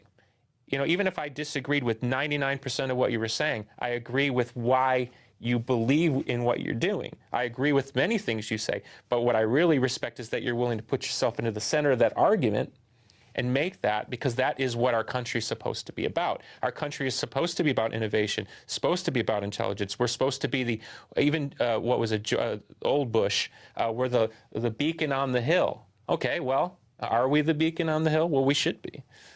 Instead, we become a beacon for torture and empire and lies and propaganda. How did we go from, on average, putting out, you know, the most informed people, the most patents, innovation, trailblazing? I mean, the world said, wow, America's it, to now the world says, man, this is where the evil comes from. I don't know. I mean, you know, you can make an argument that if you want to put the evil in quotations, that the evil's been there all along. You know, we engaged in slave trade at some point. At some point, we took advantage of the Native Americans. We broke treaties. You know, as you said, we haven't been perfect. We're a rolling big ball of dust, like peanuts. You know, like Linus. You know. I think that's it. I think it's that we've been good and evil, and because we've been powerful, when we do shine, it's wonderful. But when we're dark, it's very, very bad. Yeah, I think it's a dark time, and I think. You know, as somebody who listens, you know, what we all need to do is we need to start looking at what success looks like. You know, you use the term Infowar, you know, right? So what is victory in the Infowar? Right now, at some point, just resisting seems like victory because there's so little dissent. It's shocking. If you and I could go back in a time machine to the 1960s when people were protesting what they were protesting, that generation would be shocked at how little dissent there is right now. What are we in? 9 wars, 7 wars? Yeah. Drones. Well, proxy wars, it's like 14, yeah. Okay. And drones in 11 countries. I mean, where is this sort of dissent? And particularly, I would say, from the artistic community. You know what I mean? And I'm including myself in this criticism. Where is the artistic reaction? In the 1960s, you had Neil Young, Ohio, and you had these great protest songs. Blowing in the Wind was a protest song. Where is the artistic response? It's almost like there's a giving up. But as you... No, but I would say this, Alex, and I'm sorry to interrupt you, but you know, there is a relationship that exists between performer and an audience, or you know, a singer and the song, right? At some point, and this is where I'm trying to answer your question, there isn't the hunger in the audience for that message. You understand? I could make an album of protest songs. There's not an audience that wants to hear that. In fact, oftentimes when I've used, like, say, my Twitter account to lodge a protest or lodge a point, I get this response back that says, just be quiet and entertain. So the role of the entertainer as a social icon or an agent for social change has been diminished. And I don't think that's by accident. Because the people in the late 60s, like Neil Young, like John Lennon, they had a tremendous amount of power with the counterculture and with the youth. And maybe there's a reason there that the people like that have been pushed aside to where that message is no longer necessary or required. A lot of people feel like, don't tell me what to do. That's sort of the general vibe in the culture. But then I say, okay, if you don't want me to tell you what to do, that's totally fine. But what do you stand for? And most people don't have an answer. That's what I'm saying. At least in your case, you're saying, I stand for liberty. And you'll interpret your own version of that. And I have a version that's different than yours, right? But at least we stand for the common idea of liberty. I mean, I'm a beneficiary of one of the great countries in the history of the world. I'm some weirdo that figured out how to do something, and there was a system in place that allowed me to rise up and do it. If I'd grown up in Soviet Union or whatever, I probably would be working on a dock, right? So I appreciate that part of it. But it's weird to me when you have an audience that's basically turned that social icon into nothing more than a prop that's like a wind-up toy. We talked about that, the change in the people, that state of just a malaise or a type of sleeping narcolepsy. I repeat to the viewers out there the experience of the way people have changed, because I've seen this in the last 10 years, the way fans have changed. Well, I've really noticed that social networking, those types of things, Facebook, that's become sort of people's pride. Okay, so little things you see. I used to sign a lot of autographs, sign almost no autographs now. Now it's a picture, because the social approval comes from, look, I met this celebrity, here's the picture to prove it. It's not a physical document, it's a virtual document. Well, the same thing happens in your interactions with people. I'm no longer a real person most of the time. When they talk to me, it's kind of like, you know what I mean? They've grown up with you, but you're sort of like, you're as real as this table or something. It's like, there's well, to repeat your words, you said before it was, oh, I'm sorry, Mr. Corgan, but I really like you to sign this. I really like your work. You're like, hey, Billy, let's do a photo. And my wife said this years ago, just in my own interactions. She's like, wow, it's like they know you, and it's like automatic. It's like, hey, and they just grab on you. Yeah, but it's the downside of the virtual reality. You know, somebody could sit there and watch 24 hours a day of my band or me talking on YouTube. So there's a level of familiarity that comes with that. But then there's also this degrading of, let's call it, social structure. I grew up in a world that you if you didn't know somebody, you referred to them as sir, you were formal at first, and all that's been stripped away. Now, that's not a huge indication of something. No, but it bums me out. When I say sir to people, they act like I'm almost lower class, that I'm groveling to them, instead of, no, I'm giving the respect because I want it. Yeah, there's an erosion of respect for the family, an erosion for the formality of life, which I never saw as a bad thing. And I mean, like, people will say, oh, what do you watch on TV? I said, I don't watch anything except a few sports, because I can't stand to watch the American male be whatever they've turned the American male to. Castrated. That's a good word for it. I can't stand it. I mean, I just can't watch that anymore.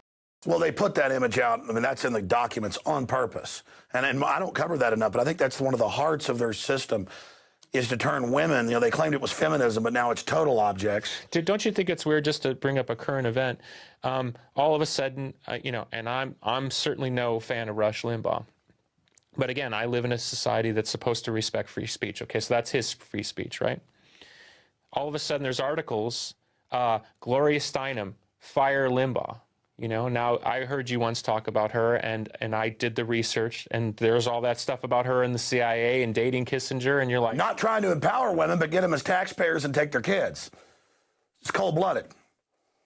I don't have that. I mean, I don't do the research like you do, so I don't know that. But I'm saying is, it's funny to me how these people pop up in the narrative all of a sudden when there's an agenda. You know what I mean? No, you're right. And you're wise enough, and I've learned over time, to see beyond the narrative that's presented. The surface. Because the surface is usually not the story that they want told. And that's where the Bill O'Reillys and the Rush Limbaughs don't realize they're just cogs in a much bigger system. And of course, they amassed tremendous wealth. And yeah, they promote Limbaugh because he fits in, but now they're wanting to get rid of him. Breitbart dies. They're trying to arrest Rupert Murdoch right now. They're going, and I predicted, because I could see the move, and I said, watch, purges are going to start. And there is a purge against kind of the old right. They want just one big, weird, fake left thing that's launching wars, erasing liberty, but calling itself the left. Which lends legitimacy to the old left, that this new corporate board wants to cover itself with a mantle of the left, you see? Yeah, well, I can say this much. I have noticed, being a musician and growing up with a musical father, you tend to be around a lot of liberal people, and drugs seems to be a part of that culture. But anyway, it's a liberal culture, right? And tend to lean more left. Growing up in the 70s, that was a more left-leaning thing. It's very weird to me that the left has become the old right in terms of they don't want to hear ideas, they don't want any dissent, they don't want any questioning. And so when people say, well, what is your political leaning? I certainly can't identify with that left anymore, because I see that now as the party of be quiet and get in line. Well, that's it. You've got the mainline right wing that's just trying to suppress libertarians and people that want some semblance of freedom, and then haters. It's a mix of people. And then you've got the left that is just totally sold out to trendiness and feeling like we're good and liberal, not actually standing up for what's right. Yeah, and here's where you would probably laugh, where I've been attacked the most for expressing any particular opinion, outside of my world, is if I question in any way the global warming, climate change narrative. That is the most virulent attacks that I've seen from people if I question that. It is like, I mean, you'd think I was skinning babies alive. How dare you attack the earth? And all I'm saying is these are very serious issues worthy of open debate. If you do research, I do my own research. You're not my only informational source. I'll go on and I'll seek climate figures, and this one scientist says this and this other. So you think, well, okay, it's not a settled issue, right?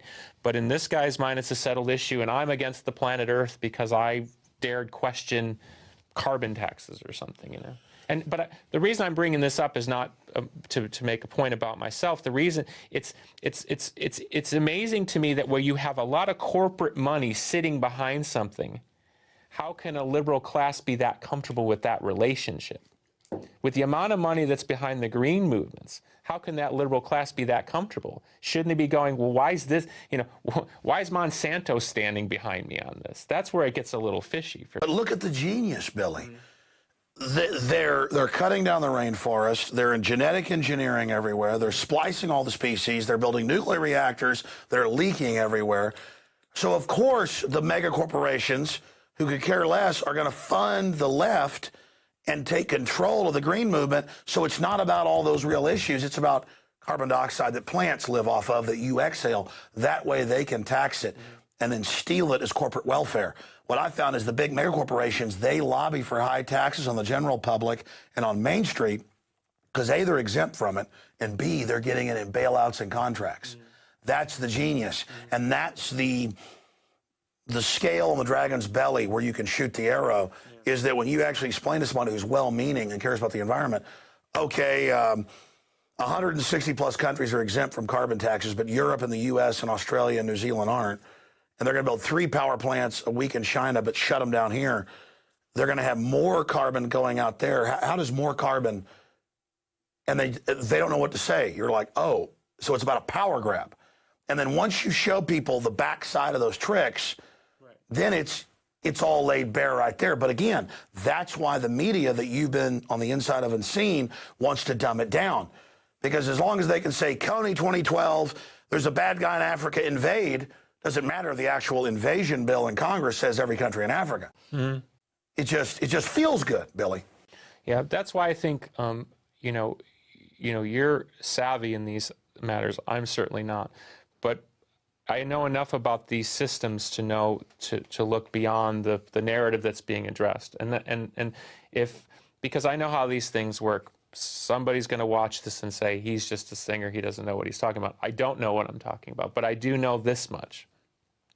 If you don't have a rigorous debate around any issue, that's a red flag, because what's to be so afraid of? That's my point. And where you see the lack of dissent in America and the suppression of an alternate voice, people calling for, regulation of the web, the internet kill switch. These are all really troubling signs, because we're moving towards a sort of an agreed upon idea that no one's really agreed upon, because the agreement can only come if there's rigorous debate, and there isn't rigorous. They create false consensus. Well, they create a false debate. Yeah.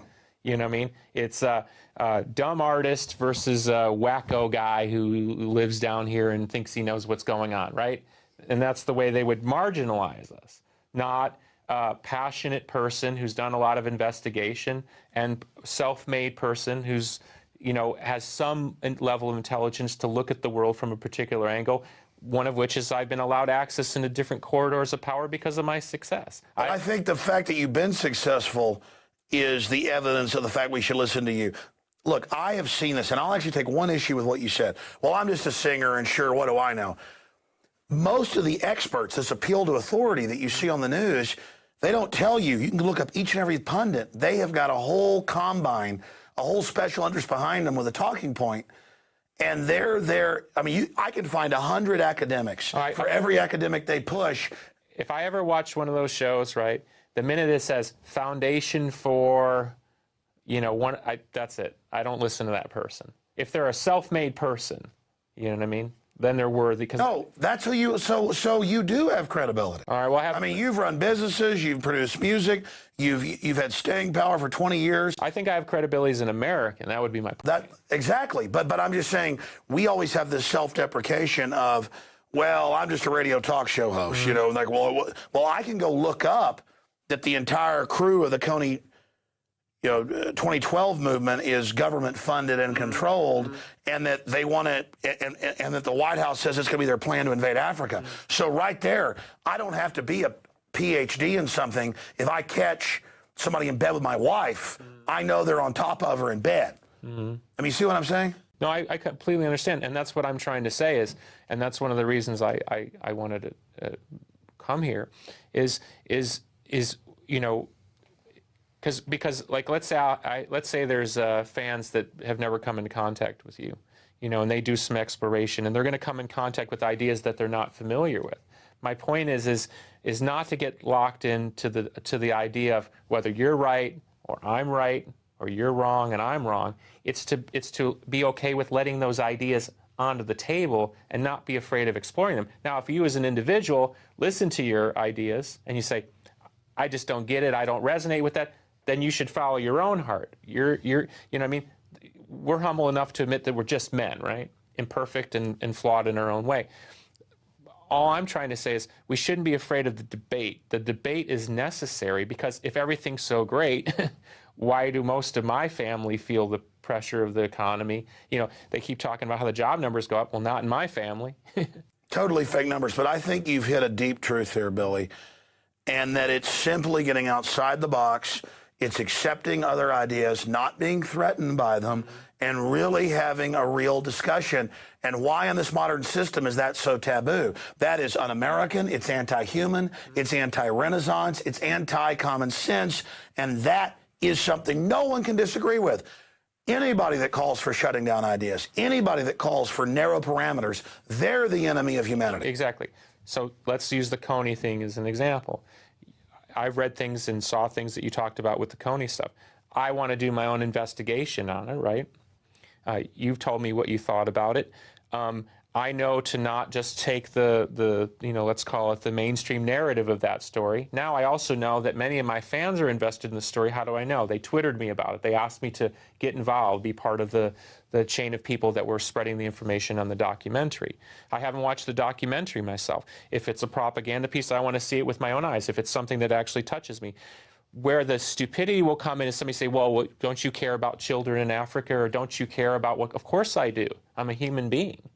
But these are very complex ideas oftentimes, and if we break them down into their micro, we miss the macro. And in the macro, there's obviously something going on globally that is a far greater danger to humanity than any particular issue. So we have to be human enough to both address the micro issue, but we can't take our ball off the macro. For example, one thing I just shake my head on, and I'm probably wrong in the statistics, but like what's going on with Greece with the debt deals. As far as I know, and if I'm wrong, I'm sure I'll hear about it. But they had to sell their lottery. They had to sell. They're giving away islands now. And then you find out, from reading different economists, that 90% of that debt is paper debt, right? It's well, Goldman Sachs got their president and finance minister to back up the bankers' debt. So they're selling everything to prop up the too big to fail. Yeah. But then you can understand why somebody in Greece is sitting there saying, okay, we supposedly owe all this money, but yet, it's not like we got all these roads built or these schools and we went crazy. There's nothing to really show for it. Total fraud. So that's where you have to look and say something's going on systemically in the global system that's very troubling. You see these things come up, and if you pay enough attention and certainly read outside the American media, if you read European media, there's a great concern for what's going on. Oh, they admit it's the bankers engineered this, it's a coup, but they're holding us hostage. What do we do? The Europeans actually are informed and want to know the truth. And back to the Coney thing, day one, George W. Bush is endorsing it. Well, this is a known war criminal. I mean, so right there, okay, George Soros is involved. Okay, the State Department's involved. Okay, this guy hadn't been seen in 5.5 years. Okay, they want this oil. Okay, and then you find out the whole story. It's just there's a bad man, we're invading Africa, and the average American doesn't even know where Africa is. So it's just like, oh, our troops are over there fighting that bad man. And that's where the lack of debate and just this one-dimensional of we're the good guys. And that's why I'm saying I appreciate the alternative viewpoint that you bring into this, because that's what needs to happen. It needs to be measured against the other ideas that are come. Because most of the, if I was to say, if I was going on my Twitter and say, okay, why do you care about the Coney thing? The number one thing is kids, women being abused, raped, mutilation. So it's where those negative systems, if we can quantify them as that, take real human desire to want to help something, the oppressed and the, and then it gets mixed into an agenda. And so if you try to put yourself in the middle of that agenda, you'll be attacked as somebody as being unsympathetic enough. Exactly. They use the one-dimensional nature instead of saying, okay, these global corporations have been caught killing 100 times that, and they certainly don't care about these populations. They've used these emotional appeals, waving the bloody shirt over and over again. Are we going to take the bait again? But I get it. They're going to then attack you and say, you're not a nice man. You want to hurt the children. I don't want to hurt the children. That's what I'm saying is, and that's why I would say to anybody who's one of my fans is where you turn the corner on this is not to be afraid of the ideas. You take the ideas onto your own table, you discuss them with your family, your wife, and then you make your own decision. Exactly. Don't let somebody else make the decision. That's it. I'm not here to advocate your position or my position. I'm here to advocate the concept of liberty, right? And we're two people are expressing it in different ways. I express it through music. You express it through a vigorous political, social debate. The ancients, get back to the Greeks, as you know, called it the wisdom of the street or the common man. Kind of that general consensus throughout cultures has been decided that's the best place. And before we did this interview tonight, you were bringing up John Lennon, and he had that street credibility. Speak to that. Well, I think it's really interesting in the rearview mirror now. We know that was it the CIA or the FBI? Both. Okay. Well, they had their eyes on him. Why did they have their eyes on John Lennon? Here's a guy saying all you need is love. Because when a person amasses enough individual power outside of a system, they're dangerous. They're dangerous to that system. And that's why I think there's a systemic level of control, whether it's put in at the entry level, the mid-level, or the top levels, or all levels, to try to keep people like that marginalized, And I think now we're going to be seeing the digital form of that marginalization. You call them hit pieces. Well, now there's going to be the digital version of that. Well, what they do is they create a artificial grassroots movement that wants to help children, and really it's a cover for a giant continent-wide invasion for resources. In that particular instance, I hope that you're wrong, and I hope that it is about children, and I hope that it is about the humanitarian thing. The problem is we have plenty of history to indicate that that's not always the case. You're right. And that's why your ideas about it should be taken into that debate and examined and not feared, because it seems to be counter to a humanitarian idea. If you can look at your concepts in the macro, you're saying if this is what goes on, we'll save more children, we'll help more people if we clean these systems up. If we get caught up in the micro debates, that's why we get into this rigidity in our country, and it gets really dumbed down, and the public discourse goes down to, you're an idiot. Well, that's what I've learned, is that if they left African countries alone on average and let them use their own resources, Africa would be a jewel. But Western corporate interest, no, they can just go wreck a country, fund rebels, or fund the neighbor to attack, and then come in and get it for nothing. Yeah, well, I'm sure you read Confessions of an Economic Hitman. Oh, yes. Is it John Perkins is the author? That's a fantastic guide from somebody who was in that system that talks about how Western corporate interests come in and exploit the people of Africa. Exactly, and he talks about how they'd have a PR article, in the New York Times, Washington Post, about how the person was a war criminal, even if they weren't, as a way to just depose them. And so, that's the thing. The globalists follow the same models over and over again. Well, because they work. Exactly. So it's like, oh, I've seen this. How do you know a 57 Chevy? You've seen it over and over again. Yeah. And then you see the trendies getting conned by it. You see everybody going through the same motions. And it's just so frustrating to see it happening.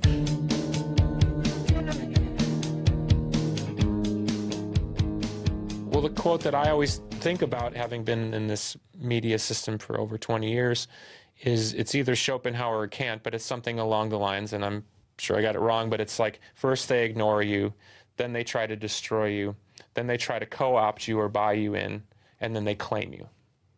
And I think that's a really good guide for anybody to look at any public figure. I don't care who they are, an actor, a playwright, that system does come into play at some level.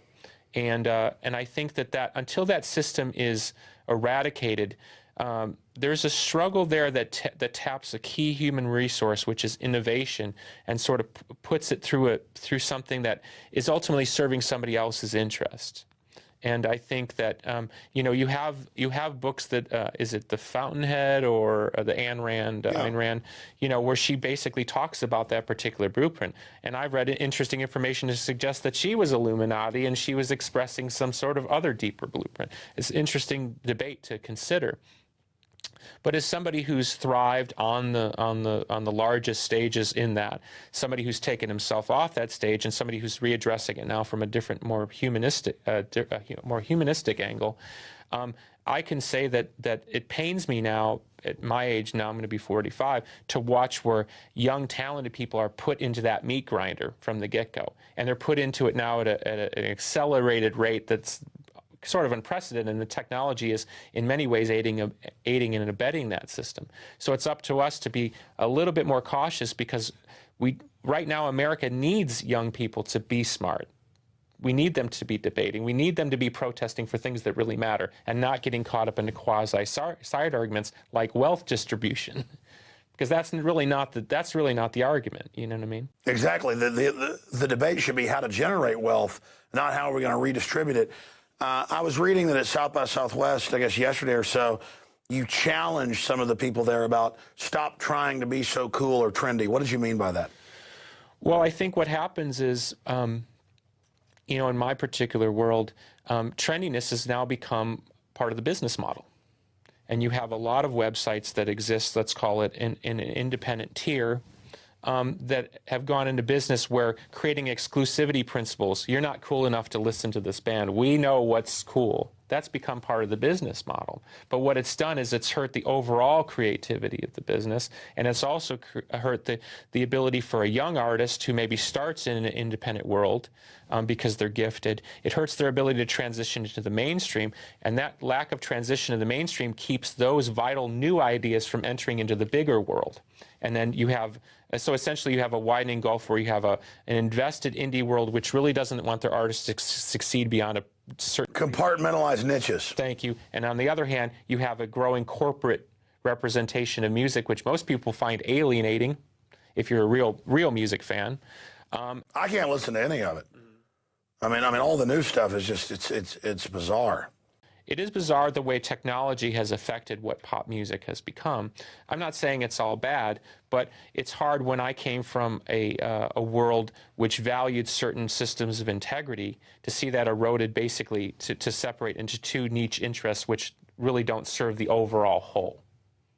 Billy, you were telling me last night that more and more you realize that the answer to just pure empty commercialism, to put words in your mouth, is a spiritual understanding. And of course, you're not going to find that in a church or in some box. But I mean, for you, your spiritual walk, your spiritual awakening, I tend to agree with you. I think that's really the answer to this artificial system, is people tuning into the fact that we're in a limitless universe. Yeah, I find it inspiring sometimes when you talk about how when you're not really sure what to do, you go outside and look at the stars and you become, integrated with the cosmos. You realize your place in it. And I think that's what we all have to do. We can't be so selfish as to not consider others. We can't be so selfish as to not think that what we do in irresponsibility doesn't have an impact on somebody else. There's that, you've seen the commercial or the thing in the movie where the guy knocks over the bottle and somehow it's 14 steps down and, somebody gets hit by a bus or something. There is a continuity in quantum physics to what we do, the power of intention, the laws of attraction. And I think, and it's by no means a criticism, but we discussed it in terms of your program. I think that, kind of like I alluded to before, we all have to start thinking what success looks like. If we don't like the system that's in place, and hopefully we'll be able to engage your democracy to change it. That would be my hope.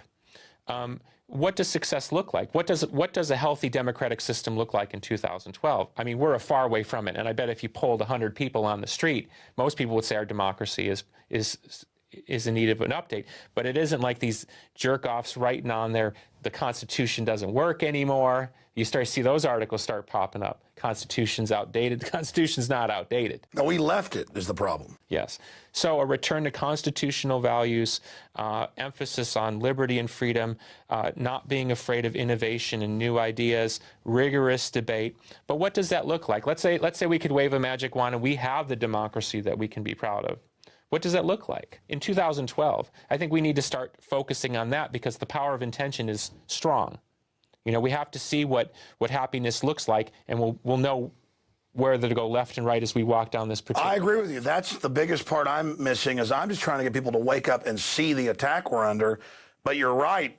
You've got to have something to sell against that. Right. And I see interesting things. I see where people are doing co-op farming. People are forming collectives. People are getting together to pray. They're forming their own churches. If they don't trust their own church, they say, well, let's just have our own church. Doesn't matter what denomination. Exactly, and they're creating their own media. And if you look at it, we were talking in the car today, they're attacking the individual farms and co-ops here in Austin. People buying their own cows, sharing them, their own farms. The feds and state are freaking out. All over the country, people are starting home churches, different denominations, different religions. They're shutting them down with zoning. Didn't some community pass a law where you can't have more than 2 people together to... Yeah, California and areas of California, Colorado, Colorado, but you're not allowed to assemble in your own house now. It was some sort of weird law like that, right? Exactly. The reason I'm gibbering in excitement is you're absolutely right. The system shows us what's powerful by what they freak out by. And they're going after Amish. They're going after home churches. They're going after backyard gardens. Hey, why do you think there's been a suppression of Native Americans all these years? The Native Americans is one of the richest, most incredibly beautiful cultures ever created on the face of the earth. Whether you're talking about the Maoris or, the Aboriginals in Australia. I mean, these people in many ways hold the key to our success. And those are values that I really resonate to. And they're independent. They're not commercial. They're the enemy. So we need to, as a culture, as a people who care about liberty, care about freedom, care about the future of our country, we need to start setting that intention. And we're never going to go, unless something horrible happens. I mean, the iPad's a part of our life. The cell phone's a part of our life. So what does that mean? How can we use technology in the right ways? How can you be an independent reporter? How can you create your own systems? How can people create their own systems to connect people together? How can you use the systems that are in place, the Facebooks and the Google Pluses? How can you use that to your advantage? If those systems are going to be there, you know what I mean? Instead of just plugging your fingers in your ear, well, how can you use that to your advantage? Of course, I agree. You're going to be spied on, but... But a lot of people say, don't use any of the system. I say, do both. Build an alternative system and come out of the Babylon, but at the same time, go into the matrix and use its own system against it. Do both. Mm-hmm. Having been inside the music business, I can agree with you on that. Well, I have to say this. I have seen an exponential awakening because I don't claim to be the best at what I do. I mean, it's the imperfectness, though, that basically fits into the larger whole. I have seen my own personal success reaching tens of millions of people. And there are so many others that are more articulate, who have greater gifts than I. And I'm seeing them come online. And I know that in that true diversity, that's what the corporate board can't stop. They can play whack-a-mole all day long, but they can't stop the signal. Yeah. And this is what I would say in conclusion. Even if you, Alex Jones, were wrong about everything you ever opined, even if you were wrong, the fact that you were willing to put those ideas to create that debate, that is the key. That's why people shouldn't be so scared of those ideas. And that is the key to our future, I think. It's not about whether or not you're right, I'm wrong. That is a system that's put there in our psychology by people who want to control our individual intuitive systems. Because at the end of the day, look, people can sit here and watch us talk for an hour. If they think we're wrong, great. If it's coming from their own heart. If people sit here and watch us and they say, These guys don't really know what they're talking about, and that's coming from inside them. That's God speaking through them. And maybe we are wrong. That's perfectly fine if it's coming from their own internal system of intuition. If they're buying a corporate narrative that convinces them that we're wrong just because we're opening our mouths and we're questioning something, that should scare them, because that means they're robots. That means they've been controlled by somebody along the way. They're actually not, they're not thinking their own thoughts, they're thinking somebody else. And that's Orwellian, and that should frighten them. What about this point? I find a lot of people say, you're probably right about this, but what are you going to do about it? I choose to join the system. They think it's like joining the winning team or a bandwagon. When a team's going to the Super Bowl, well, then they buy the jersey or the T-shirt. It's almost like they think they can join with this inhuman, cold system because they've made a decision. I try to explain to them, you may delusionally think you're part of the system because you've joined it, but it's a system that destroys humanity. I mean, the only way to win is to resist this. And that's why I say resistance is victory. It doesn't mean we have all the answers, but we are saying we don't agree with this. And I think out of that debate will come the answers. Yeah, any system that's devoid of true leadership is troubling. And so when I see that in people where they just accept an idea without actually having their own internal debate, I mean, we've all been in those dinner conversations where you just kind of throw something out in the middle of the table and somebody goes, no. And you go, well, where did you get that from? Well, I was listening to, you know, Oprah or something, you know what I mean? They didn't actually have the thought. They heard somebody else express it, and they say, oh, I agree with them. And they repeat it, but sometimes it's worse than that. They say, I hear what you're saying. I've talked to engineers. Mm-hmm. One time I was out camping, you know, at our family, you know, ranch, and I wasn't deer hunting, but we had some deer hunters there leasing the property, and they were all engineers. And I said, well, they found 2 of the passports in the rubble that day. That's impossible. And they said, I hear what you're saying, but as an article of faith, I can't believe that. And I was just like, well, that's crazy. But see, the way I look at stuff like that is if somebody needs to believe something for themselves, that's fine for themselves. That's okay, because trying to convince somebody of something that they don't want to believe is sort of a fruitless effort anyway.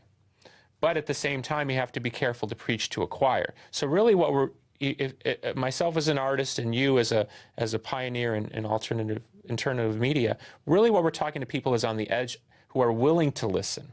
The people aren't going to hear you anyway. It's sort of irrelevant, you know what I mean? They're just going to put their fingers in their ears, or they're going to create a debate within themselves that's going to negate, no matter what you say, no matter how brilliant it is. And the people who already believe you, well, in some ways you're just preaching to the choir. It's the people who live on the edge who are really, they're uncertain of their own personal narrative, and they're looking for information. Those are the people that ultimately you're reaching out. I totally agree. So many people go and speak to their family or whatever, and they get brushed off. They think, well, I'm done trying to wake people up politically, spiritually, you know, whatever the case is. And I'm like, no. There's always going to be the mass of people that just want to be followers, that don't want to hear anything complex, that just want to go cook their TV dinner and watch Dancing with the Stars.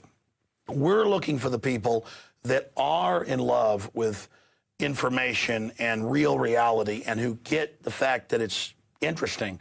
That's who is going to govern our future.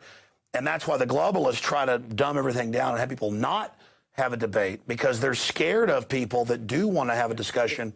If I can offer a personal take on exactly what you're saying, I think we're a lot closer to a tipping point in the consciousness of humanity than it would seem to be. You know, there are people who have done studies of these types of things. You don't need 100% of the people to go in a particular direction. You only need like 20% or so. Well, 10, yeah, the studies I've seen, 10, okay. You got it. Yeah. Okay, well, let's say it's 20, just to make me look good. Let's say 20% of a given population needs to believe an idea for the other 80% to actually consider it as legitimate. Well, I think we're a lot closer to that number than you think. And again, it's not about the specifics of a particular idea. It's the idea to be open to the ideas. And I think we've seen a systemic dumbing down of the population over the last 20 years. Most of the people that I talk to, and I talk to fairly successful and intelligent people, believe that the country's been dumbed down. Some believe it's been dumbed down on purpose. Some believe it's a resource issue. There's not enough money for the schools, stuff like that. Doesn't matter. But I do see a different type of awakening going on where people are engaging in topics and debates about things that were always off the table. It's not uncommon for me to be in a restaurant and hear people at the next table talking about the Federal Reserve, because that idea has now been introduced into the mainstream culture via Ron Paul or somebody like that, saying, why is this there? You know, why is this even in the chain of things? And even the idea, it's called the Federal Reserve, and then you come to find out, well, it's not even a branch of government. That was shocking to me when I found out about 10 years ago when I saw a documentary by Aaron, I think it was Aaron Russo, right? Yeah. I happened to see him present the documentary, didn't even know what it was about, and was surprised. And so the point is as we're on the edge of these ideas, we're closer to the tipping point of people wanting to hear a different narrative, because the narrative that they've been fed is no longer working. You know what I mean? So yes, so you see a turning up of the volume of the opiating aspects of society, a dumbing down of our culture to keep people more salaciously engaged. But for this whole other part of the population, they're in a much more rigorous debate than I've ever seen in my life, and I know that you see that. That's encouraging to me. So if we can get a big enough number in that particular realm, then that other 80% is going to be much more likely to listen, because in essence they follow. They're not people who are going to take the first step into a new opinion. Well, I agree with you. That's why the system is panicking and throwing out all the stops. And I found with those that are even partially awake, the acceleration of the tyranny is only waking them up faster. And we talk about, but you see it. It's a calculation. It's like any general is going to calculate his risk versus his reward. Whoever's running those systems, whether they're benign, conscious, unconscious, you know, whether it was the Soviet eras or the Nazis or the Khmer Rouge, at some point they have to make a decision. If we don't come in and kill all these people or wipe all these people out or suppress this particular idea, it's going to get out of control. Wow, you just scared me with that, because Brzezinski, we have talked about this on air, 2 years ago said the people are waking up, the elite's in deep trouble. He made statements last month, and he's written about it similar in his new book that just came out, and he said, 20, 30 years ago, it was easier to direct socially through propaganda 1 million people than it was to kill them. Now it's easier to kill them than to have them believe us. And that's what's dangerous, is the elite are now discussing killing people to stay in control. They realize that they cannot. Look, I believe we've already won. As you said, it's an exponential ripples in a pond. I can see it. Mm-hmm. The very fact that they're so greedy and want to destroy culture to control it and make people poor so we're controllable is going to make the empty bellies that cause people to wake up. So the elite have kind of engineered the direction they're going in, but they're not God. They're not all powerful. And now they're discussing really draconian things. And you see gun sales are at all-time records. I don't see this working. But again, well, the way to counter darkness is with light, you know, and that's why I go back to the spiritual point. I think everything that you're willing to address is worthy of thought, and the difference is whether we shroud that in shadow, and anger, and frustration, and powerlessness, or we put light on it and say, you know what, I want to know the truth. You know what I mean? Because to me, it's what core central idea you come from. If you say I want to know God, or I want to know love, or I want to know the truth, that will direct your discernment. It will direct what you care about. If that's true, which I'm sure it is, about the gun sales, that scares me, because that's essentially people reacting out of fear. Now, you may say that's prudent, and that may be. But in the higher octave, what needs to happen is people need to not be resonating with fear, because they need to understand, if they come from truth, that the right things are going to happen eventually. Now, whether you're a sacrificial lamb or not, whether you're willing to put your ass out there in the middle and get your head cut off, there's plenty of history to indicate that can go either way. I agree. Let me just say this. I overall do not see it as positive that there's record gun sales, except that it's some form of action. It's not in a catatonic, narcoleptic coma. At least they're recognizing that there is a threat. I wish it was, I've said this on air, I wish you were at your city councils and at your state houses and knocking on neighbors' doors. That's buying a gun, whether you would agree it's true or not. That's more responding to an existential threat. The real threat is in your local communities, where you're not taking care of the people in your local community. If everybody took care of the people in their local community, it would eradicate a lot of this ability to control us. Exactly, but at least it's some steps showing that, oh, there's a problem. And I've said, I wish you would use this as energy to go out and reach out to people, instead of talking about how you're going to shoot UN troops. You know.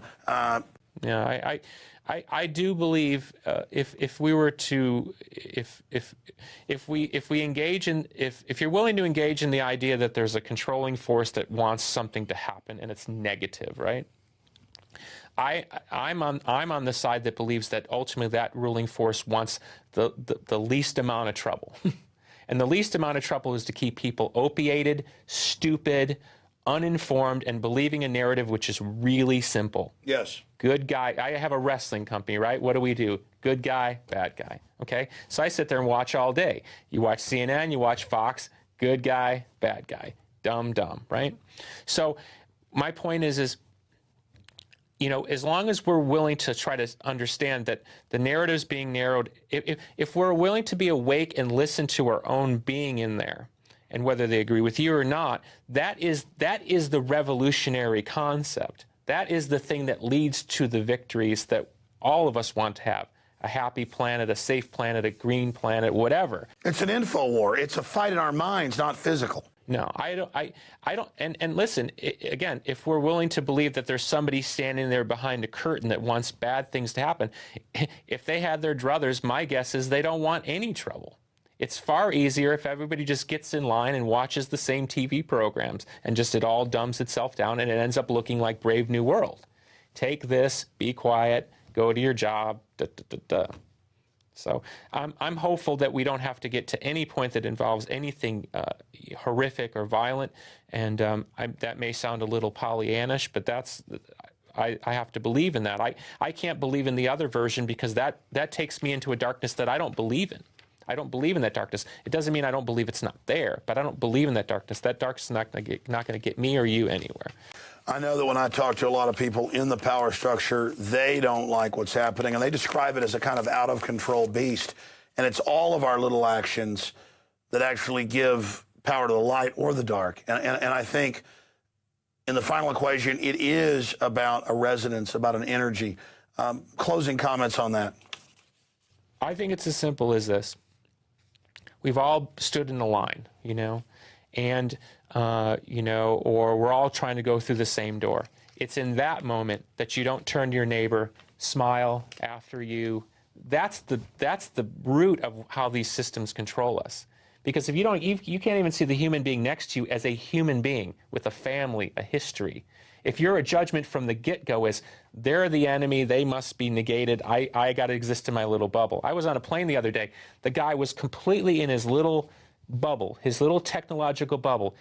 I didn't exist. He didn't address me. He didn't say excuse me. It was like I did not exist. And we all know what I'm talking about. We come in contact with. I've seen that 60 times here in the last couple of days. They revel in it. I don't know if those people are reveling in it. I don't think they even know what they're doing. But the point is if you engage in that behavior, if you sort of go along with the dumbing down of society, you're part of the problem.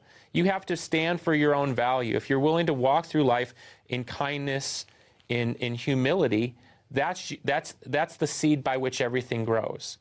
And that's what I mean about the micro and the macro. If everything you're saying is true, the way to fight it is with your own being, with your own sense of humility and self. Now, of course, somebody's going to write, well, when they're coming over the wall, the redcoats are coming over the walls, I'm going to need my AK-47, okay? Well, they're not coming over the wall just yet. So I'm at this point where I believe in the energetic aspect of it. Well, obviously, there's a time to reap, a time to sow. I mean, we're trying to be like Obi-Wan Kenobi and loving and friendly.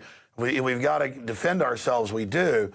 But I do think it's a cop-out to just say, I'm going to buy guns and get ready for war. The war is intellectual and spiritual talking to people. There is plenty of evidence to suggest in recent history that the war of ideas can be won.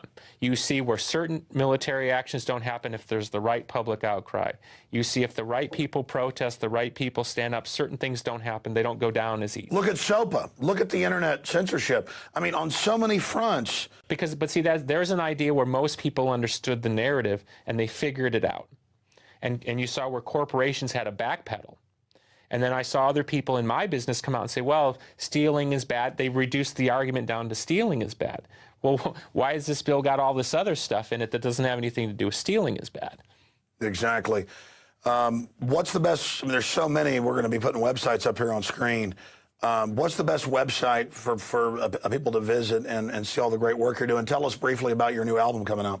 I have an album coming out probably in June, early June, called Oceania. We have old Smashing Pumpkins albums being reissued, which is pretty cool with extra tracks and DVDs and stuff like that. I'm writing a book. SmashingPumpkins.com is probably the best, or my Twitter account. At Billy. Just at Billy. Do you have at Alex? I guess you don't have the hookup like I do. I need that, yeah. Tell us more about the album, and then give us a little preview of what's going to be in the book.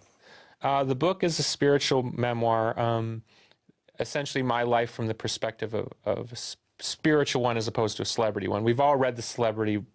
I don't think we need to read that version of my life. The album is called Oceania. It's coming out in early June, and it's a sort of people like kind of old school Pumpkins mixed with some prog rock. That seems to be the vibe in that. All right, thanks for coming in. Thank you, Alex. It's been amazing. Thank you. All right, ladies and gentlemen, that is it for this edition of Infowars Nightly News. We'll see you all back here tomorrow night and on the radio at Infowars.com. A lot to think about. Ask yourselves, what are you doing in this time of great challenge? What are you doing to unlock minds? Go to Infowars.com and PrisonPlanet.tv for the latest headlines and cutting-edge information.